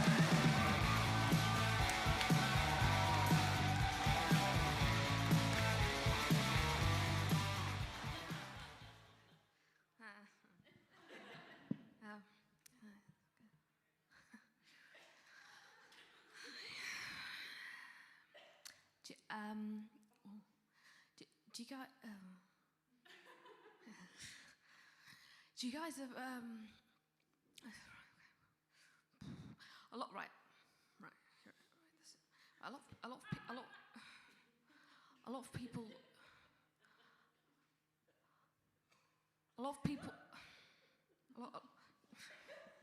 of people say to me that they say right. A lot of people say to me, Eleanor, that's my name. That's what. Right, they say. All right. A lot of people say to me, Eleanor, I'm Eleanor, they say, Eleanor, you seem like quite an awkward, mumbly, weird sort of person. And I always just say, I don't know what I'm saying.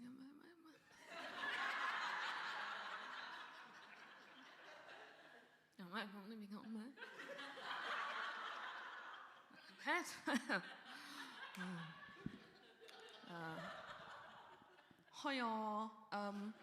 My name is Eleanor. I'm Scottish, but I can't be bothered doing the accent.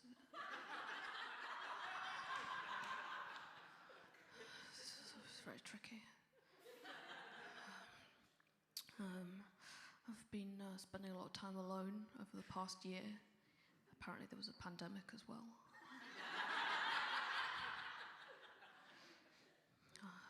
Trying to get into new, better things now that we're all allowed out again, trying to improve myself. Tried to give up meat. Is there any vegetarians in? Oh, so surprisingly strong cheers, that's good. Tried to give it up. Turns out I'm allergic to corn. So yes, I can't eat it. So now what I do is very simple. I just have this corn substitute, which is made out of meat. But you'd never know. You'd never tell the difference. It's got that delicious, rubbery, synthetic loveliness we all know and love in corn. So we're all allowed out again, trying to improve myself. Started doing yoga. Any yogis in? Any fans? Yeah. Any favourite move? Well, okay. Someone hasn't been doing the meditation portion of that. Gave that up as well. I found actually it's expensive, it takes up time. I found I get exactly the same smug, self-satisfied feeling by just carrying a yoga mat around in public. Yeah. Call it the burrito of privilege.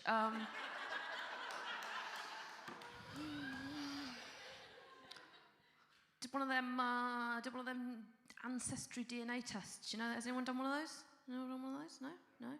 Oh yeah? And you find out anything interesting? So no, you didn't. Nah, that's full. That's fun. That's exciting. That's cool. That's exciting. That's good. That's exciting. That's fun. That's cool.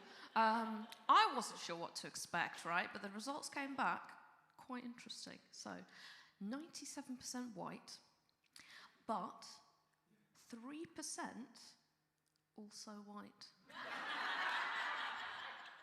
Definitely worth 200 quid.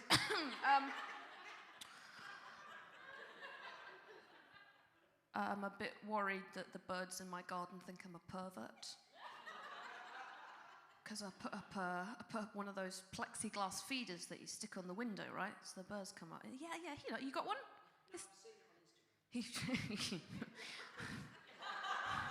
Jesus Christ.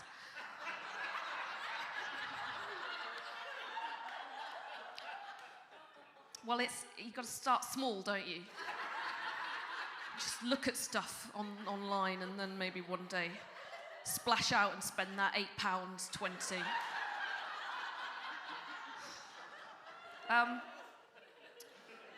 See, I did it right. I did it to be meditative and cool, you know. I did it to, like, look at the birds. For me, it's very relaxing. You know, I watch the birds come, I recognise the birds, I look at the birds, having a lovely time, right?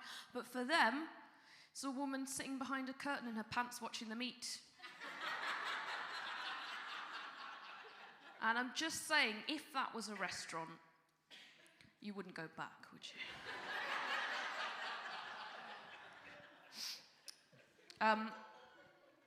I've been doing stand-up for a long time. I've been doing it for 11 years. I know, since I was 3. And,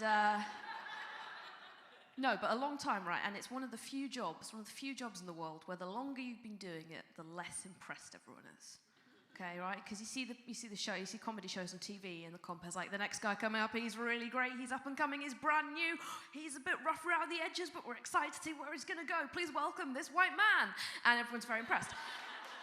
And, you know, that's great, but in any other situation, that wouldn't be good. I mean, like, if your appendix burst and you go into the hospital, and they come up and they go, we've got a very exciting up-and-coming junior doctor. He's not done a lot of operations yet, but we're excited to see where he ends up eventually. So if you survive this and come back in a few years, you know, he's gonna really do some great stuff. You know, and then that would be why you didn't have any legs anymore. And yeah, people aren't impressed. What I want to recommend is if you do have a stupid job like this, what you should do is do what I do, and that's have two siblings with much stupider jobs to balance it out, right? So my brother's an artist, self-explanatory. And my sister is a PhD student in Jack the Ripper, making this my parents' most impressive child. Yeah. Not hard. I like to play a game. I'm very into movies, and I'm a woman, and I've combined those two interests in a game called Female Remake, okay? And what happens is a very simple game. You guys can join in. What happens is you give me a film, and I'll tell you what happens in the female remake, okay? So, and I haven't done it for a while, because I haven't been on stage for a while, so let's see how it goes. But also, I haven't seen every movie ever, okay? So if you say a movie and I haven't seen it, it's your fault, not mine. But just to warn you. So, for example, we could start with, you know, let's say, well, any films anyone has seen? Scarface. I've not seen Scarface. That was a good start. Jaws is about a woman, and she's like, there's a shark at the beach. There's a shark at the beach, and she's like, oh my god, a shark at the beach. And then she puts on a very nice bikini, and there's just a lot of pictures of her and the shark looking sexy.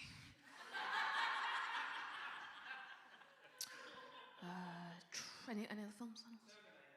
Terminator. It's about a robot, and she's built for one thing. It's sex. It's a sex robot. That's what they do, isn't it? That's what they do. Have you seen the Train Spotting remake with the ladies in it? It's about 5 women living in Leith in the 90s, and they're all addicted to heroin, and they realise they've got to do something, they've got to change their lives. So they all get off heroin, they kick it, but then they get addicted to shopping.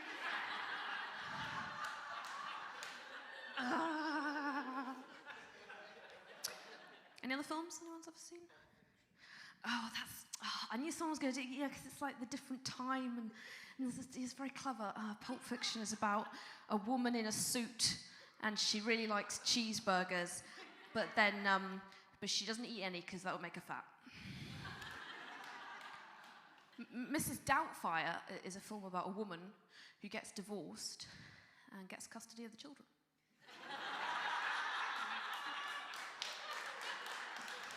British short. That's the joke. Joker, do you guys see Joker? They did a female remake of that. It's about a woman who's very mentally ill, so she gets help.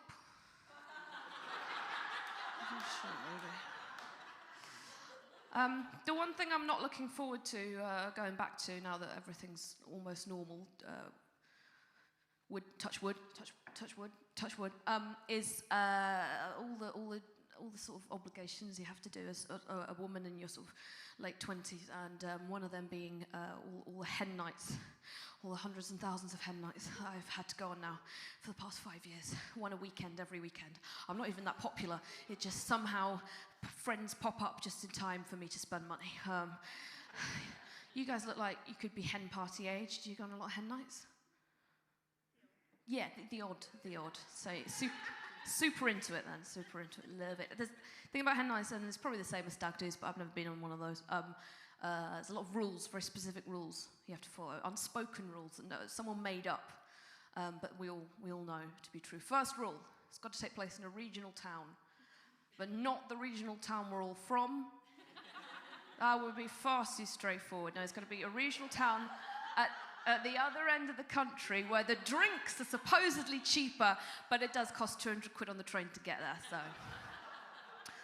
Second rule, you've got to be minimum 38 people invited. You're all on one WhatsApp group together. You don't know any of the other people. It's just a bunch of phone numbers. So as far as you're concerned, it's just a bunch of binary code giving you its opinions. And then third rule is it's got to have some kind of organised fun, organised fun, not non-organised fun. It's got to be organised fun. So, paintballing or wine tasting or a karaoke night or a sampler menu or papier-mâché or sushi rolling or go-karting or axe throwing or duck herding or invading small lower counties with firearms. A fun, organised thing. And it's all you've all got to wear your sash with your name on it, so no one forgets. And then you're all being herded around by the big hen, the big hen. The big, what's it? The big hen, the big hen, the massive, the big, huge, big hen, giant hen, big chicken, biggest chicken, big hen, maid of honor. So she's an anthropomorphic animal. You're all wearing sashes. It's like you're back in Brownies, but you drink less, or more. I don't know. I never went to Brownies or Girl Guides. I didn't see the point of spending my spare time being bullied by the same girls in a different uniform. So. No. Any more female remakes anyone wants to see? The Lion King. It's about a lady lion, and she has sex with her brother. That's what they do. That's what they do, guys. Sorry to crush it for you. I mean, you go back, you watch her film, it starts to add up pretty quickly. There's not a big family, and there's not a lot of men. You seen the Great Escape remake? You seen that one? It's called Chicken Run. Chicken Run. Any other film? Shawshank Redemption is about a woman who's got a poster of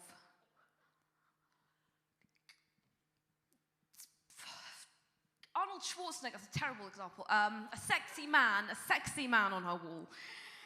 And one day she disappears, and then it turns out, she's dug through the wall, and she's gone under the prison, and she's going all the way along there. She's squeezing through, and then in front of her there's like 200 foot of shit that she has to go through.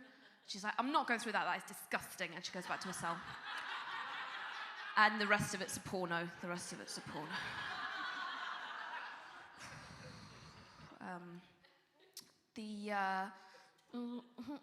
I have to look at that because I haven't done this in 1,000 years. So you got to find a fun activity for hen nights. Did you do any fun activities on anything that springs to mind? Oh, what? Escape room. Escape room is a great one. Escape rooms are fun.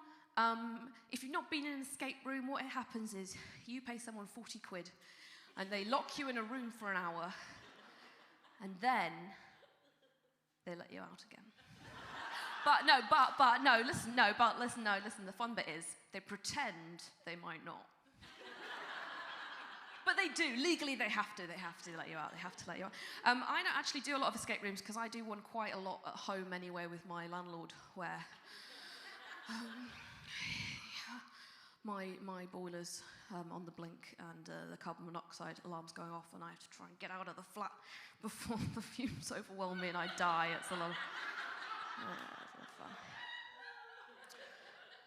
It's a very white hobby, if I'm totally honest. So I do like it. It is fun, but it is very white. I don't think you get any other race that would be like, please lock us up. Everyone else has learned the hard way. That's a terrible idea. I mean, if you wanted to get rid of us as a people, all you'd need to do is find a warehouse, tell us Harry Potter escape room's happening inside, and set it on fire. But don't trace that back to me. So you do that, and you do the fun thing. The one that always comes up. The one everyone always wants to do. The one everyone always wants to do is pole dancing. Has anyone heard? Yeah, have you done that at night? You don't? No, not yet. Pole dancing. And the thing is, the kind of girl. I just feel the sort of women that want to do pole dancing at hen nights are the same women who judge women who do it for a living. So I was talking to Rebecca, and she said that maybe we could do for guy. Could be fun. Could be fun. But not for a wage. That would be gross.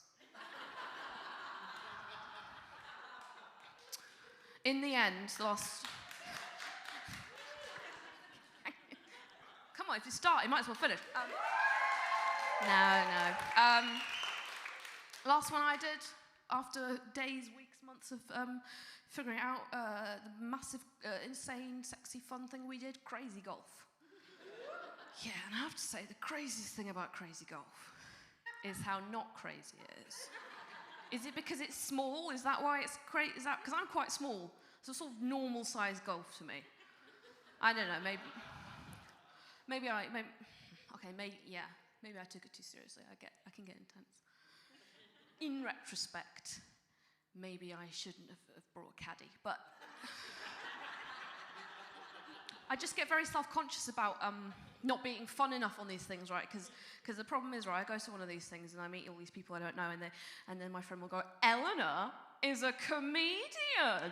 And then everyone's like, oh, I bet you're going to put this in your show. I bet you're going to put this in your material. I bet we can't do anything. Well, don't say that. Eleanor will put it in her show. She's so wacky. Oh, this is going to be insane with Eleanor. Oh, she's fallen asleep. And, you know, people are always like, what's it like being a comedian? Oh, wow, what's it like? What's it like? And they want, they want you to say it's glamorous and cool. And the thing about comedy is sometimes you get free tickets to music festivals. But sometimes you can't afford grapes. And there's not really an in-between. It's one or the other. Any other films anyone wants to see remade?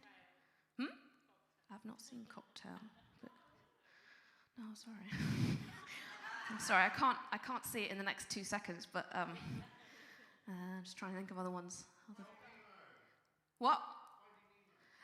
It's about a fish who goes missing, and then when his dad finds him, he's already turned into a girl.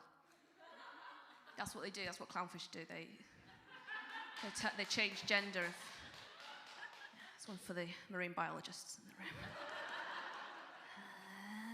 room. Lord of the Rings is about some 12 women, a bunch of women of all different mythical races, and they go to find this one ring, right? And they're going to put the ring in the fire before they put it in Mount Doom, and they get there and they go, you know what, this is too nice, and they open a jewellery line, and it is just delightful.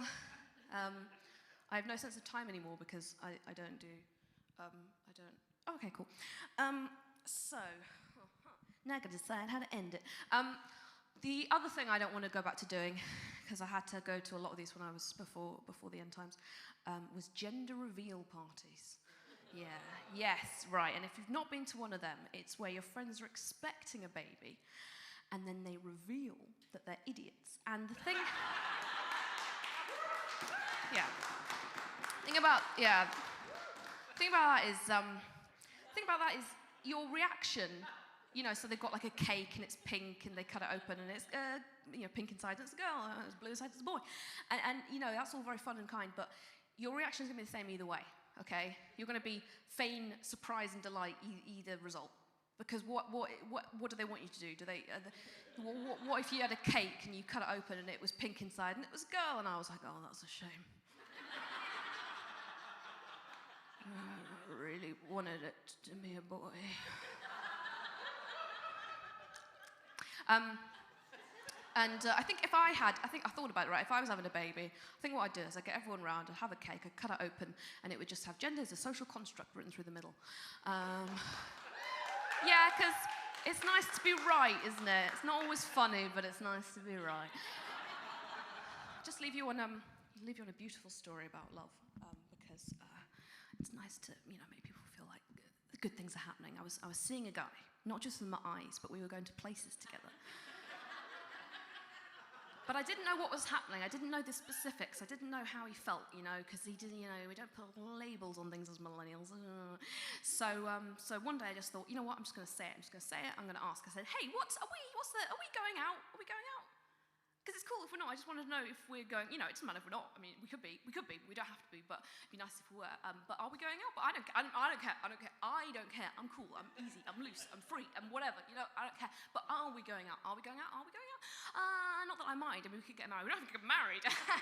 No, but what is it? Are we going out? Because, whatever, I've got so many friends, I'm going to, see if we're not going out. And just, it's fine. Are we going out? And he said something really interesting. He looked at me and he said, okay. It's not that we're not,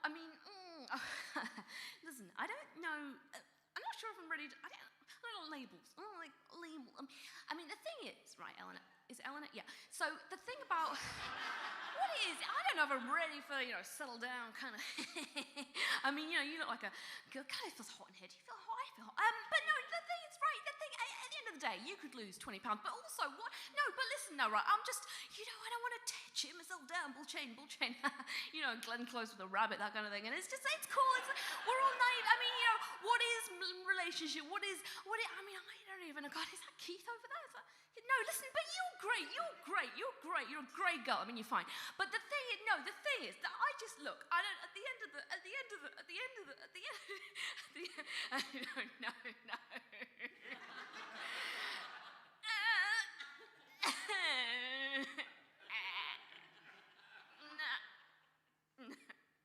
So now we're engaged. You guys have been lovely. Thank you. Good night. Eleanor Morton!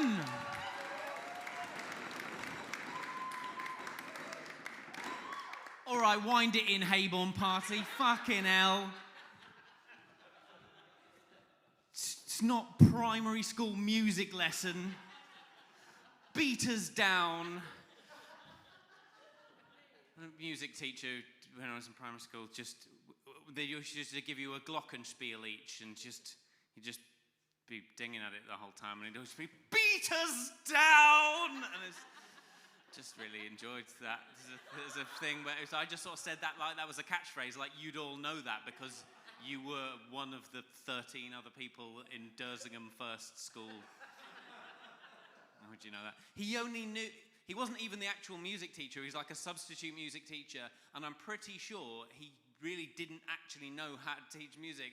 He was just the dude who played the wedding march on the organ at weddings because he always played that, and he'd get behind the piano and he'd be like, right, I'm going to play you a piece of classical music. You might know it if you've ever been to a wedding. And he just... literally every lesson. Sorry, just expectorified all over you, front row. Sorry. Regretting being so close now, aren't you close? Fuck off back to the back. Please don't. What is actually happening to the front row? We lost the wedding people. They left just after I did my opening bit. And then introduced the acts who know what they're doing, and they're like, no, fuck that. Like, how badly did I tank that beginning that they were like, no, get out of here? I don't know. Maybe she's ovulating. I don't know. It's not. It's just a rational explanation of like why two recently married people might run out of a room quite so quickly. Or are you in the bar watching on the live stream, 20 seconds behind?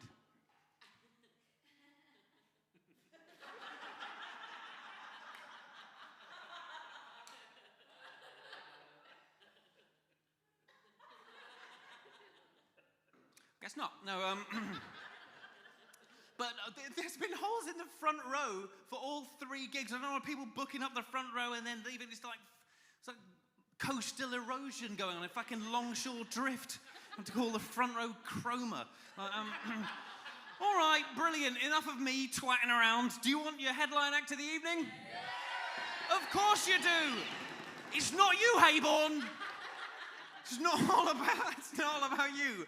I've got the list. I've committed to the bit. I've done it every fucking show for 3 nights. There's got to be someone that we haven't done yet. Walker.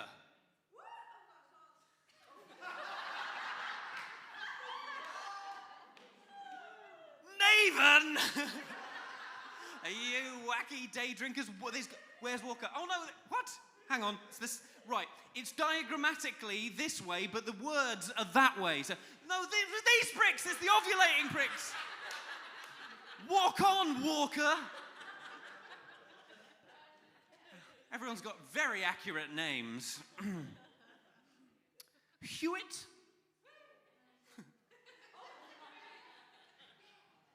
You were like the one, the lone firework that goes off first. Woo! Oh, that was brilliant.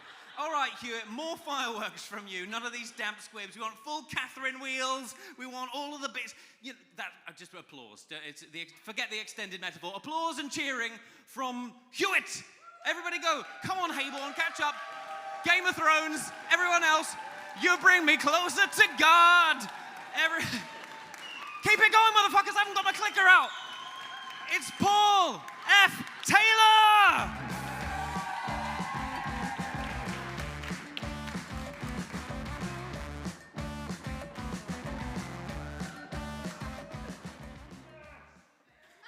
Yeah.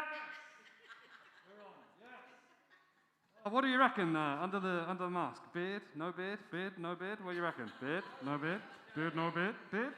Beard? No beard? No beard? Oh, that's fucking... See? Hello. Whoa! So what a little surprise in store for us. What? It's fun walking around. You got a little mustache underneath. People don't know you're talking to them. Classic. Anyway. Where today? There, I think. There. Good. I've got my Norwich look going on. What do you reckon? Huh? Yeah? Hi, Norwich.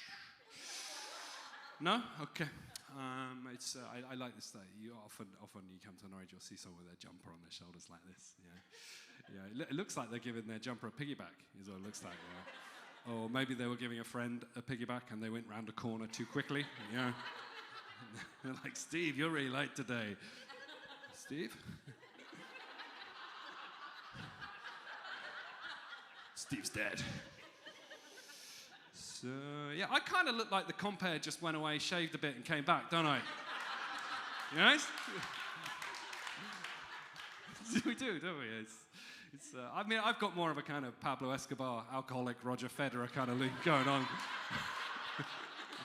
It's my look. I've got it.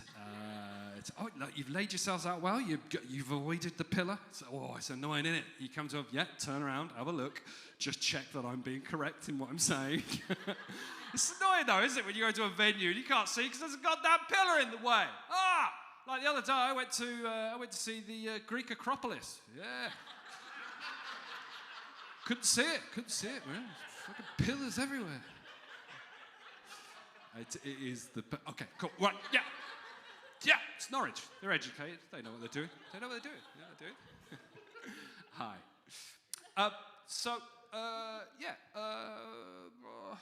My name's Paul. Yeah. A great name, unless you're in a clay pigeon shooting range. Then it's like, Paul, don't shoot. It's kind of fun. Kids are always singing, row, row, row your boat, are they? Yeah, they're always singing it. You never see them fucking doing it, though, do you? Get in the front. Me and your mum want to rest. No? Okay, all right. We're working you out. We don't know. We don't know what's good. We don't know. I've no idea. We don't know. We don't know. Camera one. Camera two. I don't know where the other one is, but I've been watching this backstage. And you don't care about that. Great. Okay. All right, just fucking get on with it, boy. Yeah. God. Are foxes angry we're not recycling? Is that what the problem is? You know? Because you hear them outside, don't you, going, ah! Ah! And then you come downstairs in the morning and your recycling's fucking everywhere, isn't it? And they go, hey, you didn't rinse this jar out!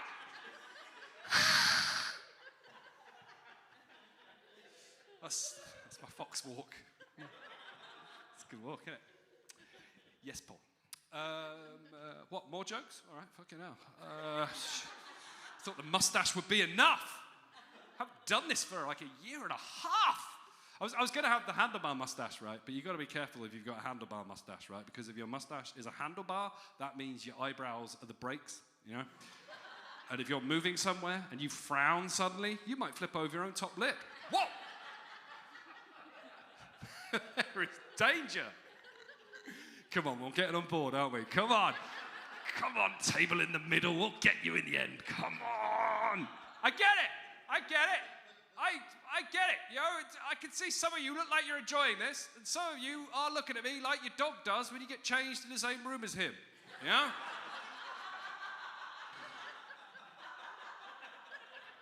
The fuck is this? It's my act. I've made peace with it. You should too. Yeah.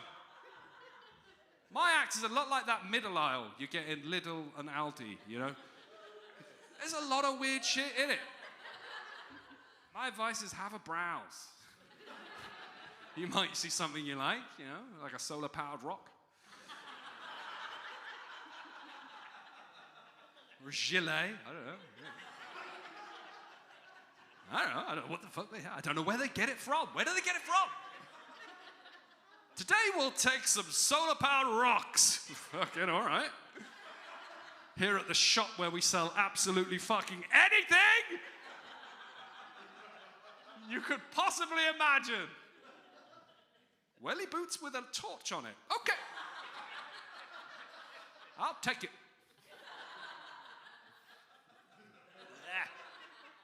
So, Jeff, fucking hell. It's been hard for comedians. We had a lockdown, don't know if you remember. I'm sure everyone's fucking mentioned it, but I gotta get out of the system. I haven't done a gig in ages. It was hard for us. We're comedians. We're supposed to talk to people in a room. We're victims. We weren't the worst hit group. You know, there were people who were worse than us. Hostage negotiators. Fuck. It was hard for them. Yeah. They were there going, come on out with your hands up. Oh, no, we can't. It's a lockdown. It's a lockdown. All right, well, send out the hostages. No, like I said, lockdown. Oh, fuck. Well, we're going to come in. No, we're in a bubble now. We're in a bubble. Fuck. All right, what are your demands? Toilet roll. And pasta. We want a lot of pasta. I tell you what I worked out is I can go a long time before having a shower.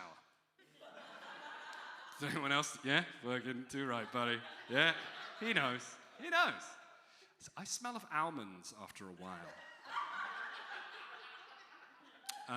Yeah, oh, God. And I've realized, you know, I lied to myself, you know. I got to a point where I started saying things like, hey, you know, after 3 weeks, your hair washes itself. Yeah, after 3 weeks, your hair washes itself. Yeah. Is that why there's always hairs on the soap? Is that what they're doing? Fucking hell, you were taking too long, mate. I'll reattach myself later, don't worry. Don't do it on my back. Yeah, mate. Yeah, so, you know, I realized as well that I only tidy my house when people are coming over. I don't tidy it otherwise. I live in a house of shit. It's made me realize, though, I think as a species, if you're all the same as me, if you only tidy up when people come around, the only time we're ever going to finish, clean up all of this pollution we got on the planet is when we meet aliens. You know? And we go, come on back to our place. And we'll be like, fuck! The aliens are coming! Quick! Get all the bottles out of the river. Come on, get out! Stop fracking, you idiots! The aliens are coming! You know these. We're not going to eat the cows. We're friends with them. Oh, we're friends with you, aren't we, sheep?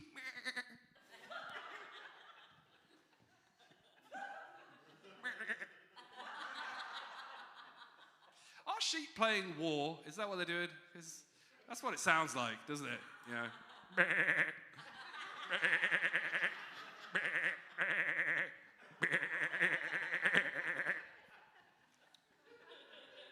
They only ever have the machine gun, though. You never hear him with another weapon, do you? You never hear him going... I get son of a bitch. lamb chop.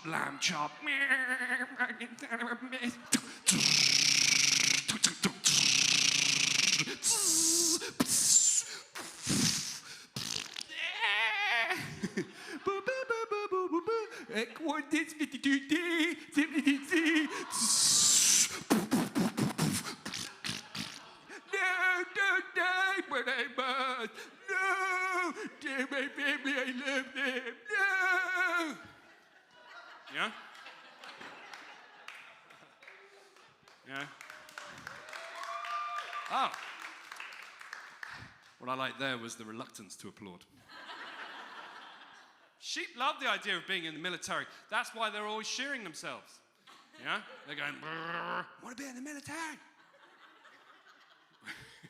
Really, you know, like they should be in the parachute regiment, really, shouldn't they? You know, because then you'll look at them in the sky and go, what is that cloud up there? Oh, looks like a cloud.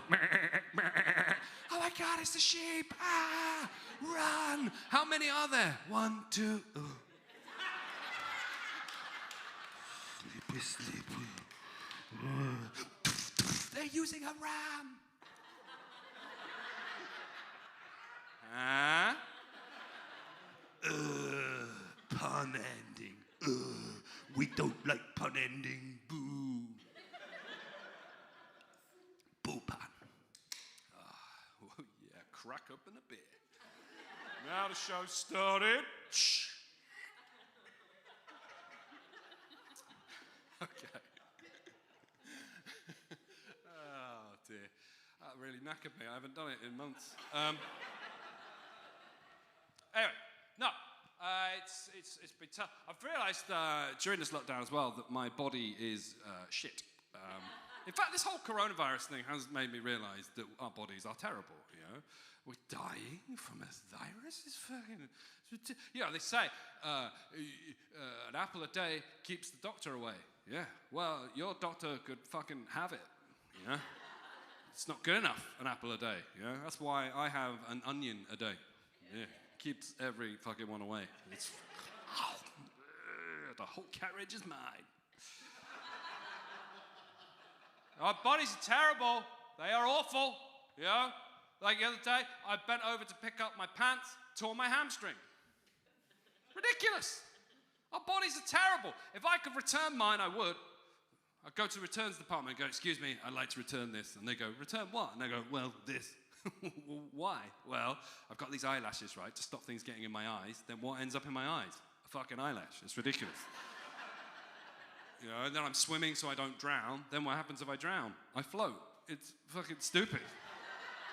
I would like to return it. Well, I think you've seriously misunderstood what we do here at the Body Shop. Right. Well, in that case, I'll take this citrus bath bomb and be gone. How come one of your hands is really good at everything and the other one's a fucking idiot? It's like, hey, I'm your right hand. I'm going to do some writing. Oh, that's going well. Hey, I'm your left hand. Let me have... Oh, I'm smudging it with myself. Oh, no. Oh. They're like a classic comedy double act, aren't they? Hey, I'm right hand and I'm left hand. And together we're your hands. Hey, left hand, I'm going to hammer in some nails with this hammer. I'll tell you what, right hand, why don't I have a go at that? I don't think that's a good idea, left hand. Oh, come on, what's the worst that could happen? Ah! Left hand? Ooh, I'm sorry. I didn't mean to hurt you. I'm left hand. Can I hold the mic? No, you can't hold the mic. You're left hand. Oh, come on. Ah! Left hand.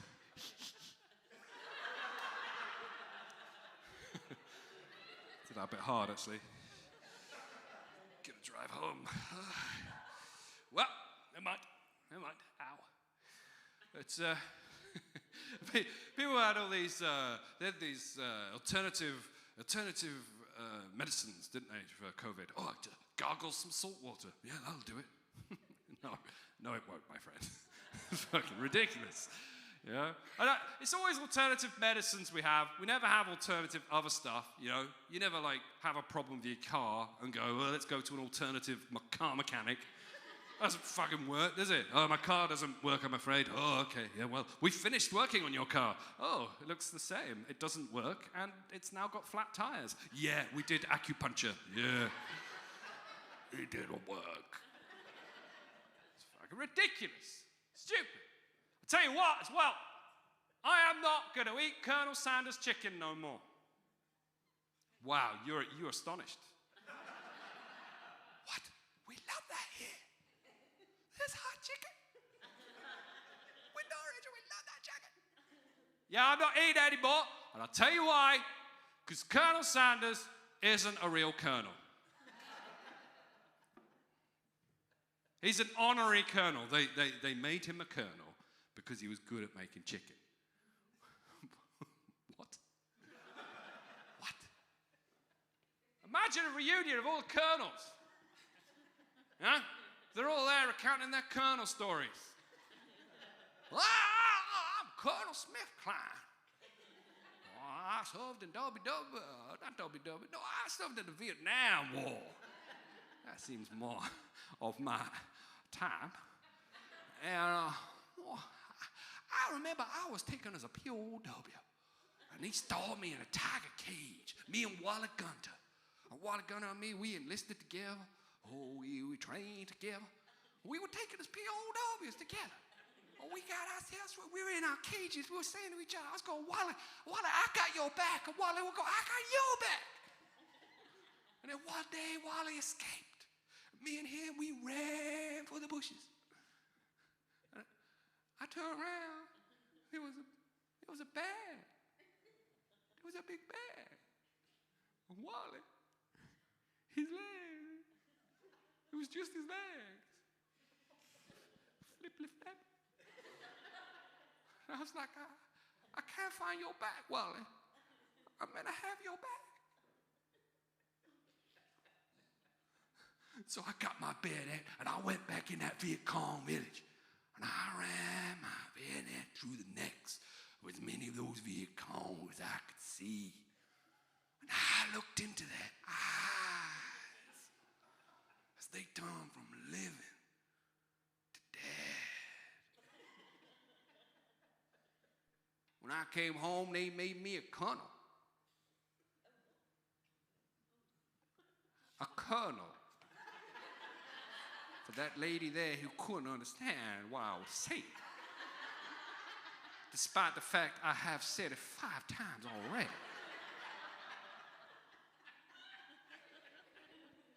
That's why I'm a colonel. Why are you a colonel? My name is Colonel Simpkins. I serve as part 2 in a 3-part joke. In case any of you are worrying how long this is going to go on for. I served WW2, the Battle of the Bulge, just what it would become to be known as, a counteroffensive by the Nazis whilst they were on the run. They attacked my battalion. You ever seen a man fly out of a foxhole like he's got springs in his shoes? I have. Decimated my battalion. I hid in a bunker under some dead bodies. The Nazis passed us by, and then I took up station on a grassy knoll, and I picked off as many of them from behind as I could. I killed 45 Nazis that day. Sometimes I think about whether or not they had wives or children. I'd do it again. That's why I'm a colonel. Why are you a colonel?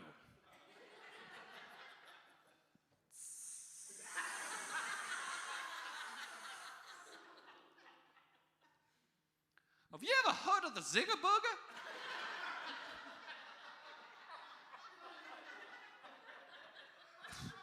In truth, I've probably killed more men than both of you.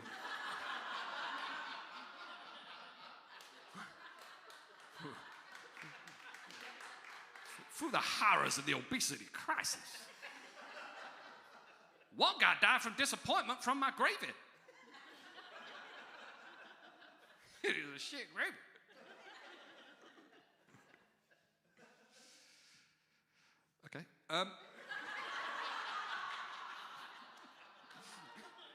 Should we do a joke? All right, fuck it. Let's do it. It's customary, isn't it? Doctor. Oh, no, I'm not Doctor. I'm Dr. Dre. Oh, says Doctor on the door. Yeah, the E fell off.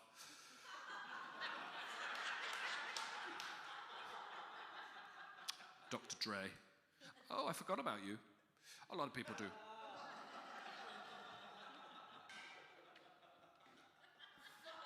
I don't really like jokes, and I can see a lot of you don't too. I don't like them. Like not jokes. Hate them. Because I don't think they're doing it. I don't think it's fair to the other person. I feel sorry for half the cast members in a not joke. It's always the same. There's one guy turns up, he goes not, and there's the other guy, the one I feel sorry for. I don't know if he lives in a bad area, right? But whenever this guy goes knock, he's always there going, who's there? And then that guy continues, doesn't he? He goes, Nana. What? Nana's been dead for years. Why would Nana be here? Nana who? None of your business. What do you mean none of my business? I live here! Anyway, my point is, right, if that person lived in a nicer area, it might be a bit more like, knock, come on in. Oh, I had a joke. You know? Who was the first person who got told a knock joke, and how the hell did they know what the fuck was going on? Like if someone turned up and went, hey man, I've got a joke for you. Oh, I love jokes, go for it. Knock. What? No, there's a door here, and like this, and I'm knocking on it like that. Oh, right, okay, go again. Knock, come on in. No. No. You have to imagine that you live in a bad area. Oh, I live in a bad, right, okay, go again. Knock.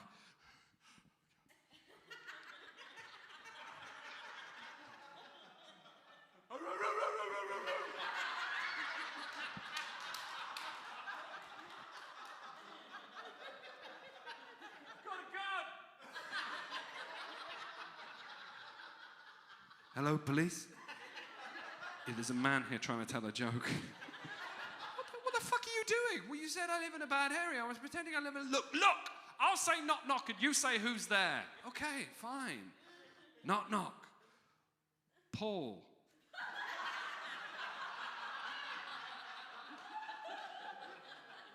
You're a fucking idiot, mate. I don't like knock jokes with regular doors. That's what I've decided. I like knock jokes with irregular doors. Yeah, like a knock joke with a revolving door. Yeah, knock. Ooh. Oh, it's me. Yeah. Or a knock joke with a submarine door. What?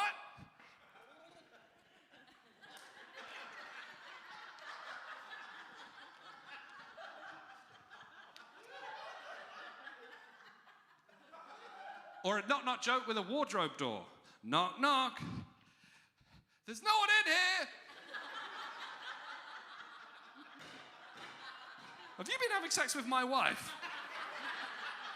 Having sex with your wife? Who? Just gonna go out the back way. Oh, hi, Aslan.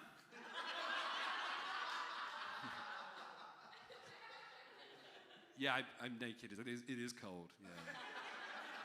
Hollow out a goat and put his legs on? Okay.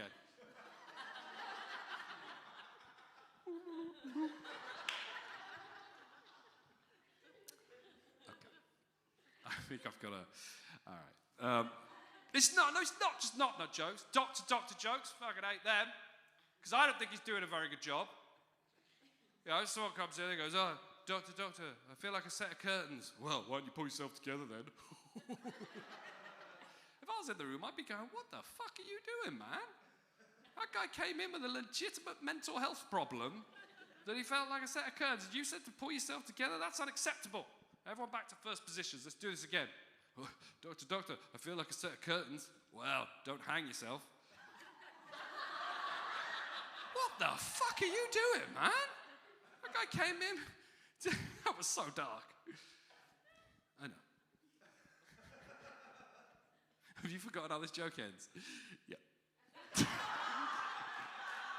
Classic. Got all the way to the end and then fucked it. I haven't done a gig in ages. Look, actually, look, guys, this has been lovely. Thank you very much for listening to us all. It's been a real pleasure to talk to you. Thanks for staying to the end to watch me. Thanks. And thanks at home. I've been Paul F. Taylor. Thank you very much. Goodbye.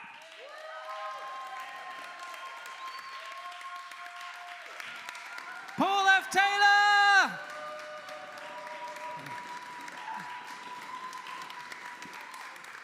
Yes, indeedy! And that's it. That's how we fucking do it. No, don't boo the others. You can't boo an encore out of people. Fucking hell, mate. All right, no, I'll just stay here. I'll just stay here and talk to you pricks until you're satisfied. Because it's all about you, Hayborn! Jesus Christ. Who didn't I pick on? Scott. You all right?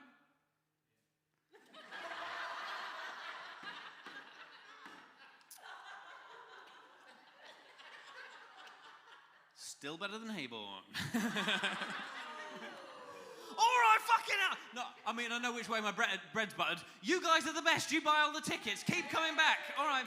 Has everybody had a good time? Yeah. Excellent. Yeah, well, that's it. We will hopefully do more of these at some point. I haven't booked any in, so just... I don't know. How did you find out about this? Just online and stuff? Hayborn. Just ask Hayborn. He fucking... Hayborn knows that when I'm doing these gigs before I know that I'm doing these gigs. It came to about 5 years worth of them at the Birdcage. I didn't do any publicity. I don't know what I'm doing, but Hayborn was there. I came in early to set up the chairs, and Hayborn's in the front row and centre. Where were you on this one, though, dickheads? Come on.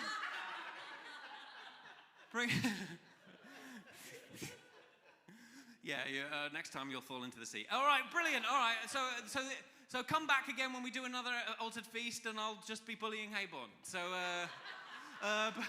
but until then, please give a warm round of applause. I drank a beer.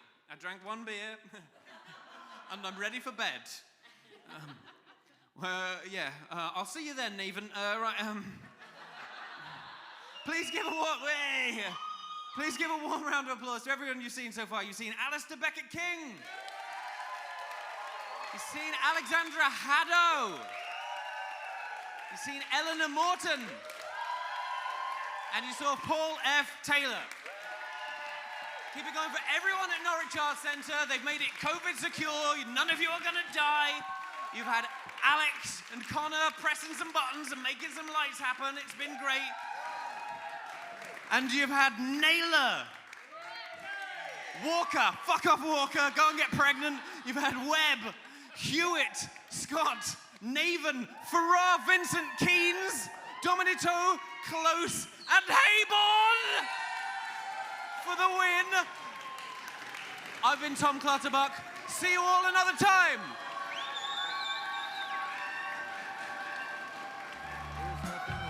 Now fuck off.